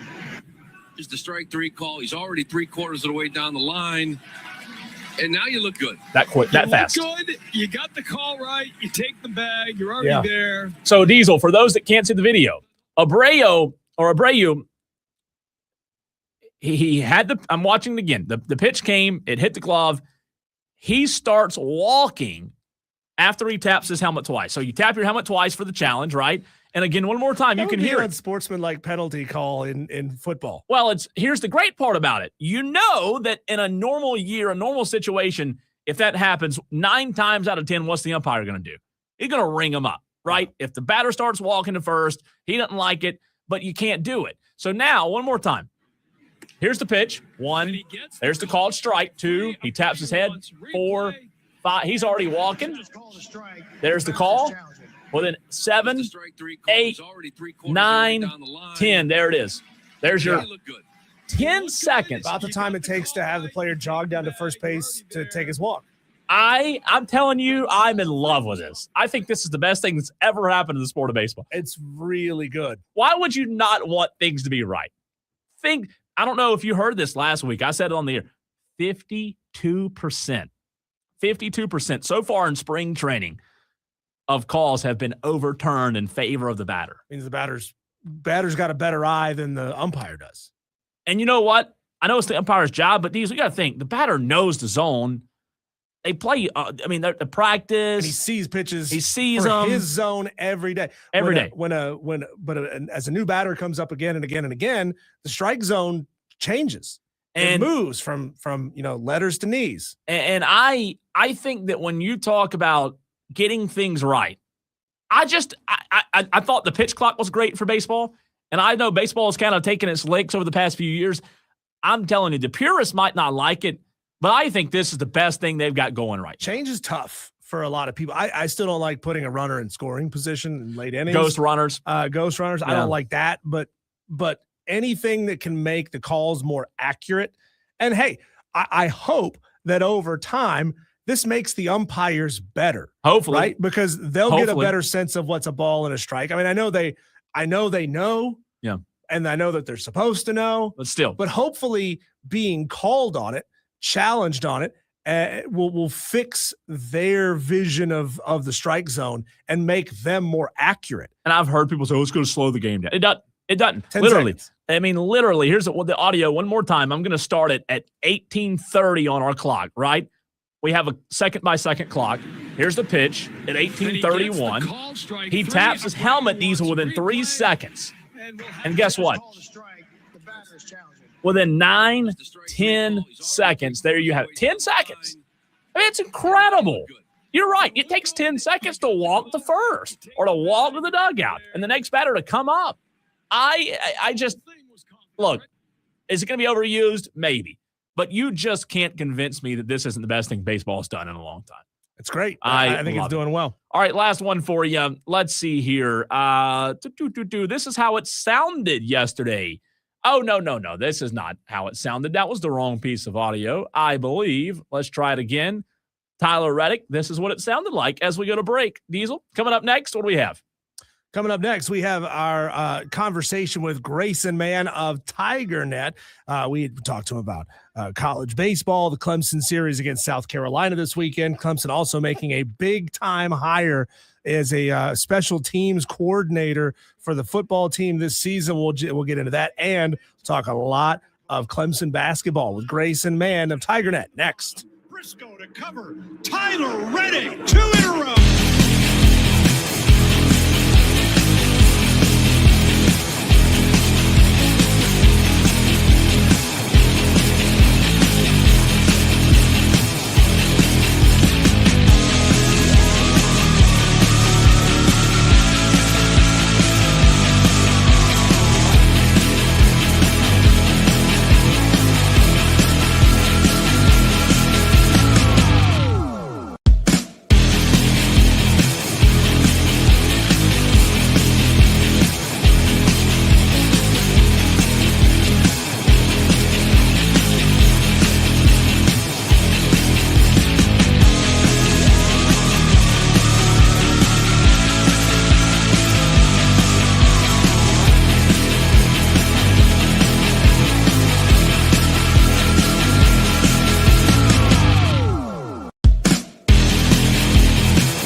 could call it exciting times for Clemson athletic fans. Some could call it nail-biting time for Clemson athletic fans, depending on which version of ball you're talking about. But to talk about all kinds of Clemson ball, we have Grayson Mann of TigerNet.com. Grayson, welcome to the show. Wasn't here to talk to you last week. Let's get into something that we led the show with today, and Eric Bakich getting the entire state buzzing, throwing shade at South Carolina for the way they celebrated after beating Clemson on Friday. Was Eric Bakich's comment good-natured or too far? What do you think? It's what makes this rivalry so special is you have comments like these and you have the ability to, I think, toss it around a little bit. South Carolina's celebration, certainly the intent of making sure the Clemson dugout noticed on Friday evening, and Clemson took note of that. And so there was just a matter of Bakich saying, I'm not a anti-celebration guy, but there's a line for him that he doesn't like to cross. So I didn't have any problem with it. I don't think he crossed any lines by any means. It's just a matter of he's going to protect his team and he's going to throw a little shade in the process. And that's all good. A good part of what makes this rivalry fun is you get those little jabs here and there, and Clemson had the last laugh in this case. Big deal, no big deal, Diesel, Grayson, when it comes to that win on Friday for South Carolina. Obviously, you would have liked the sweep, but you said it. You go for series wins. That's why you play, and Clemson got that. But that just kind of also shows how the game of baseball works too. When you run into an arm like you did on Friday that was really good, sometimes you just really can't do anything. You can't come up with anything to counteract it. And Clemson could not on Friday. How big of a deal do you look at, or that one game sample size? Do you make it a big deal or not? Just in terms of the big picture, overall big picture of the season and where you are still very early on in the process. I think you give it the attention it deserves. It was certainly a surprising result for it to be 7-0 to open up a series. And now there were some caveats of Clemson played pretty poorly defensively. I feel like Gerald played one of his worst games at catcher, gave up a couple runs there. And then you have the factor of the rain delay, just a little bit of a weird slog. It disrupts a lot of rhythm. Canuck was certainly off to an extent on Friday night. You take stock of it, but I think at the end of the day, if you had told Eric Bakich you'd be taking 2 of 3 and you're going to win that final one at home, I think he'll probably take that 10 times out of 10. And so you take stock with the good and the bad, and you have a series victory over South Carolina now for the 3rd straight year. So very positive on that front, but certainly a game to look back on when we talk about Clemson's flaws for sure. Grayson, I know that this is it's way too early to ask this question, but hey, I mean, there's an entire industry of folks who make way too early lists. Why can't I get in on this? 11 games in on a pure talent level, because we don't know what might happen as far as injuries go. Does Clemson have the arms this year to make a deeper postseason run than they had last year? Yeah, that's a good question because, again, it's really early. And so does what Michael Sharman have from Saturday, is that replicable in ACC play? I don't know quite yet. But I do get the sense that there was this confidence from the staff that Clemson's rotation, their bullpen was going to be a lot deeper this year. And I think that's been displayed through the first 11 games. I had Sharman as maybe a high-end reliever for this team. So what he did on Saturday is incredible. And I don't think that can be remissed, but it's I think a deeper squad that has the potential. And you had plenty of games last year for Clemson where you had to win a lot of 16-14 games, and Clemson's now capable of winning a 2-1. And I think that does breed a deeper run in postseason baseball than having to win by hitting it out of the park 10 times out of 10. You got to win some defensive battles, and Clemson so far is capable of doing that. Grayson, kind of playing off that a little bit, I said last week, and I think you and I talked about it, you just didn't really know who this Clemson team was based on who they've played, even though you lost that first game. And sometimes the loss can be good in terms of, telling you things you didn't know about your squad. Do you feel like after the 3 games against South Carolina, you as a reporter and others, even fans included, feel like they know more about this team than they did 4 days ago? I think so. And you learn a lot about a team that you get your butt kicked on Friday night. And so how do you respond? You have a gem from Michael Sharman. You offensively have enough. And I think that's going to be a theme for this group is on most nights, they're just going to have enough offensively where you have a big inning or two and you just win on defense the rest of the way. So I think you saw the resilience of that. Eric Bakich highlighted it last night, that it's a resilient group. Most could crumble in that situation where you get the best of your rival. They're like sticking their tongue out at you in the dugout and you let it kind of mess with you emotionally. But I think resilience-wise, you figured out what this team is. I just don't know if South Carolina is that good. And talking to just a couple of people on that South Carolina beat, I'm not sure they think so either. So it's just talent-wise, it's like, I'm not entirely sure, but I think it was a positive step forward for a group that had a lot of questions heading into the year. Grayson Mann of TigerNet joining us here on Wire to Wire with Diesel and Cole Bryson. Switching over to the football side of things, Clemson going to hire Rich Bisaccia. Is that how you say his name? From the Packers to coach special teams. How much stock on the surface? How much stock do you put in NFL coaches, ex-NFL coaches coming to college teams? Does it have this extra little aura around it that some people like to apply? And what can you tell us about Rich and why you're so high on him? Yeah, I think this is a great hire for Dabo Swinney. It's another former head coach, and I think a lot of people forget a few years ago, Bisaccia led that Raiders team that the whole Gruden mess happened, and Bisaccia was the man that led them to the playoffs and was a name that was cited for a few years of, you let that man get out of the building. How did you do that? And they went on to have a couple more disastrous years. And Bisaccia, I think, led a pretty solid tenure in Green Bay with special teams. So you get another head coach in the building, which I think can never hurt for Clemson and for Dabo Swinney. Now I have Chad Morris coming in, a little more authoritative. Tom Allen, a little more authoritative than his predecessor. Rich Bisaccia, a man that's respected in the NFL and college, and returning home to Clemson. It's a pretty solid trio there of coordinators that Swinney has to work with. So I feel like out of the possible candidates, you landed a pretty big fish there for Swinney to work with.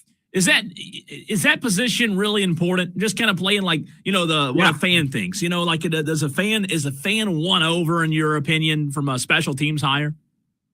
I'm not sure they go from the 8-4 to national championship, but there are going to be plays. And I think Clemson fans can think of one very clearly as a special teams gaffe cost them a national championship in 2015. Sure, yeah. So these things do matter. And so you having a guy in the building of that experience, it prevents those plays end up mattering at some point down the road. And so you have that shored up now. Grayson, with Clemson getting a win over Louisville over the weekend, it certainly means a lot coming off that skid and beating a team with a number next to their name. It means a lot also to get Justin Porter going again, Ace Buckner, 11 off the bench, RJ Godfrey, 13. How does this team sort of balance now those guys getting back right and getting them lots of opportunities so they can see the ball go in the hole, as opposed to guys like maybe Carter Welling or Nick Davidson? You don't want them cooling off. So how do they get that balanced? Yeah, and Clemson's always going to want to attack through the paint. They want to be a very centric force in that part of the half court. So I think those opportunities will come. And I think what's important to remember is Welling has been dealing with an ankle sprain for the last several weeks since he messed that one up against Virginia Tech, and has sort of been managing it for the last 2 weeks or so. So he's going to get his touches at some point. Nick Davidson, I thought, played great defensively. And that was really what stood out to me, guys, on Saturday was the defensive effort against Louisville, where that's an offense that is giving everybody in the country problems. And you held them to one of their lower point totals of the season. And you had that weird stretch at the end where they're just hucking shots up and some were falling through. I don't take too much stock into that. I feel like defensively, that was the big takeaway for me is offensively, they're always going to be a collective effort. So I don't worry about someone not getting as many shots. The defensive side of it was shored up. And I think that's where they're going to win more games than most. We were talking about this in the last segment, Grayson. I know that 4-game losing streak was bad, right? And Clemson fans weren't excited about the tournament just off of those 4 losses in a row there. But let's just say, for example, you beat Louisville on Saturday. Somehow, some way tomorrow, you go and do what Clemson teams hadn't done often, only twice, and win on the road at UNC. And then you beat Georgia Tech because you should beat Georgia Tech at home next Saturday. Then all of a sudden, you've won 4 straight, right? Or 3 straight, rather. And then you go into the tournament with a lot better feeling in Charlotte. Do you feel like not really looking at the top 25 and if that matters or not, but do you think that there is meaning to maybe a possible magical run Clemson could go on just based on how they end the season compared to if they were to have lost again on Saturday to Louisville and then again tomorrow to the Tar Heels? Yeah, I think right now, Cole, as it stands, this is a tournament team in terms of the resume, what they've achieved. They're 6-5 in quad one games. So that part's shored up. You're in the dance. Yeah. Now it's a matter of how you enter it. And I think this has been a very momentum-based group, as evidenced by the last several months, is they're very high, and sometimes you can see the disastrous lows that have occurred. So I think it would be very important. And not only that, it'd be proof of concept to go from a 4-game skid and the sky's falling apart to, holy moly, we're beating Louisville and North Carolina in the span of 3 days. Yeah. Like, how about that? And so ACC tournament, it's never been favorable to Clemson, so you could have a skid there. But you beat enough solid teams to where Clemson's going to probably at best be a 7 seed heading into the tournament. So you're going to have to face a pretty big Goliath when it comes to the basketball world very early on. And so you have a little bit to pull from. And North Carolina is one of them. Beating North Carolina in Chapel Hill. The last time Clemson did that, they went to the Elite Eight. Now, I'm not saying if they win tomorrow night, that's going to happen. Yes, you are. I'm clipping the audio. Markers. I'm clipping the audio. I'm just going to comment that it's AI, and then I'll have that on my side or something. It's funny you think we can afford AI Right. around here. This is radio, my friend. I just think very highly of you guys and what you're able to do as a duo. Yeah. Grayson, do you get the sense that, ceiling floor for where this Clemson team could be on a national perspective? Do you get the sense that the pundits that are talking about the Lenardis of the world, the Evan Miyakawas of the world, they're really kind of looking for reasons to dock Clemson so much more than they're looking for reasons to lift them back up? Because like Cole was saying, let's say they go on a 3-game win streak to end the regular season and they win a game or two in Charlotte. I mean, how much farther can they creep up? You said 7 seed. I've seen them, on Evan Miyakawa's website projected right now as a 9. I mean, how much higher can they climb from where they are now versus how much farther do you think they're willing to sink this Clemson team? Yeah, I think at this point, the only thing that would leave me concerned about dropping them any further would be a loss against Georgia Tech on Saturday. That would be where you start to sweat a little bit and just see where these bracketologists have them. But I feel like Lenardi's always had a good pulse for where teams are supposed to be. And he had Clemson as a 5 all last year. They ended up being 5. This year, it's been more of like the 8-9 line. And so I'd imagine barring, let's say Clemson splits the rest of the way in the regular season and then probably wins a game in the ACC tournament, falls in the quarterfinals, something like that. So they're 2-2 the rest of the way. You probably think they stay where they are. And so they've had a good reason to dock them the last several weeks. The 0-4 skid certainly doesn't help. But I do think that the sense is that it's a team that's squarely in the tournament, and now it's just kind of waiting and seeing seeding-wise. But I am curious because it's very matchup-based, and that's how Clemson got to the Elite Eight is they had great matchups and took advantage of it. You don't want to face Duke in round 2. We've seen how that went. And so there are certain factors that if you can win tomorrow night, we could start having a serious conversation about maybe a 7 or even a 6 seed for this team. Grayson, what is the postseason outlook on Sean Poppy's team? Because they've had some really high moments this year, and then unfortunately some moments where you kind of look back on what Saturday or Sunday and you feel like, okay, you still some work to do. Somewhere in the middle, I think, is where Clemson fans feel like this program is certainly going in the right direction. Where do you see the postseason outlook, though, for Sean Poppy's team? I think they have the right formula to be very dangerous in that first weekend. And this is very dependent on who they match up with. Right now, I think they're slotted to face Washington in that Vanderbilt bracket. So they play in Nashville, which, again, that's a very favorable travel spot for Clemson fans. That would not be a very bad trip in the spring to go to Nashville. That'd be kind of fun. But overall, I do think that this is a group that presents defensively a lot of challenges for teams in the field. One of the best defensive teams in the ACC, and have just enough offense on the other end to cause some problems. So do I feel like they're a Sweet 16 Elite 8 lock? It's too early to tell. I don't know. But I wouldn't be shocked if they won a game or two in the tournament and really made some chaos just by nature of what they've accomplished this year. And regardless, they're going to make the tournament. But regardless of what happens, what a second year for Sean Poppy where this has been a pretty historic, the program's been pretty miserable for the last several years. And so for this group to make the tournament and see where Sean Poppy has this program going, it's a pretty big deal. Grayson, I was out last week doing a 5-day snowboard trip up in the mountains. I had no signal. I didn't get to watch any of the combine. What are your thoughts on how Clemson's guys performed at the combine? And did any of them do themselves major favors? Man, they really did. And a couple of names, DeMonte Capehart had a fantastic showing at the combine, ran a 4.8, which for his size is ridiculous at that position. And my brother jokes that his running stance is a little goofy, but boy, can he fly down the field. Another name that I think could potentially bump into the first round is Blake Miller, Clemson's right tackle. Hearing a lot of buzz from a couple contacts up in New England that the Patriots are very interested in Blake Miller as part of the plan to help Drake May out.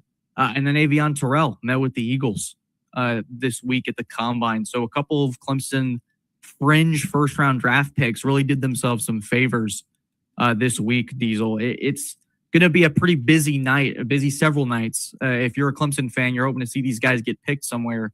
You're going to see a lot of names go for sure. Grayson, what's your 40 time? I plead the fifth. Ah, come on. I want a time. I ran a 4.79 in high school. Wow. That's good. Why would you plead the fifth? That's really good. Well, I thought you meant like right now. I do mean right now, but still, that's 4.82. Dock yourself a little. It's not realistic. Unofficial time was like a 4.4. I tried it this morning. No big deal. Gosh. Now, were you in your car at the moment? Or? Yeah. Sub 8 in your comments. Means a vehicle. What gear were you in? Grayson, go ahead. Somebody said in your comment section that I'm running a sub 8.2. That's probably actually pretty unfortunately close to accurate. Hey, sub 8.2 still sub 8.2, right? It's still sub 8.2. It could be worse. Grayson, you're the best, man. Always appreciate your time. We'll talk to you next week. Appreciate you guys. Maybe I'll send in a combine video for your Let's go. I love it. Thanks, Grayson. Grayson May at TigerNet.com. And last.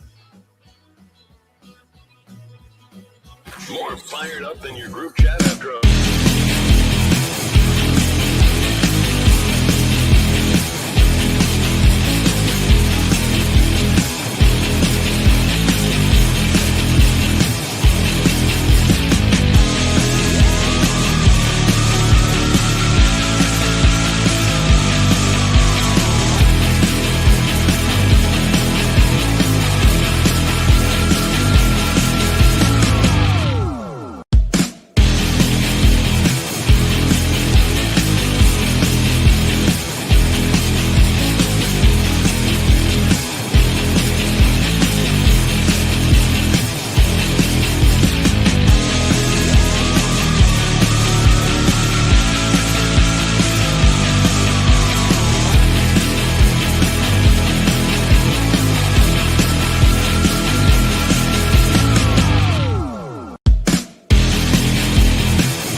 Bryson on Wire to Wire. On the Fan Upstate.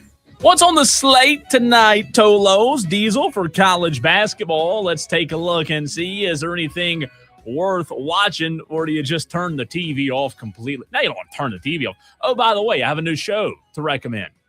It's not new, but a new season. Okay. Did you ever watch season 1 of Night Agent?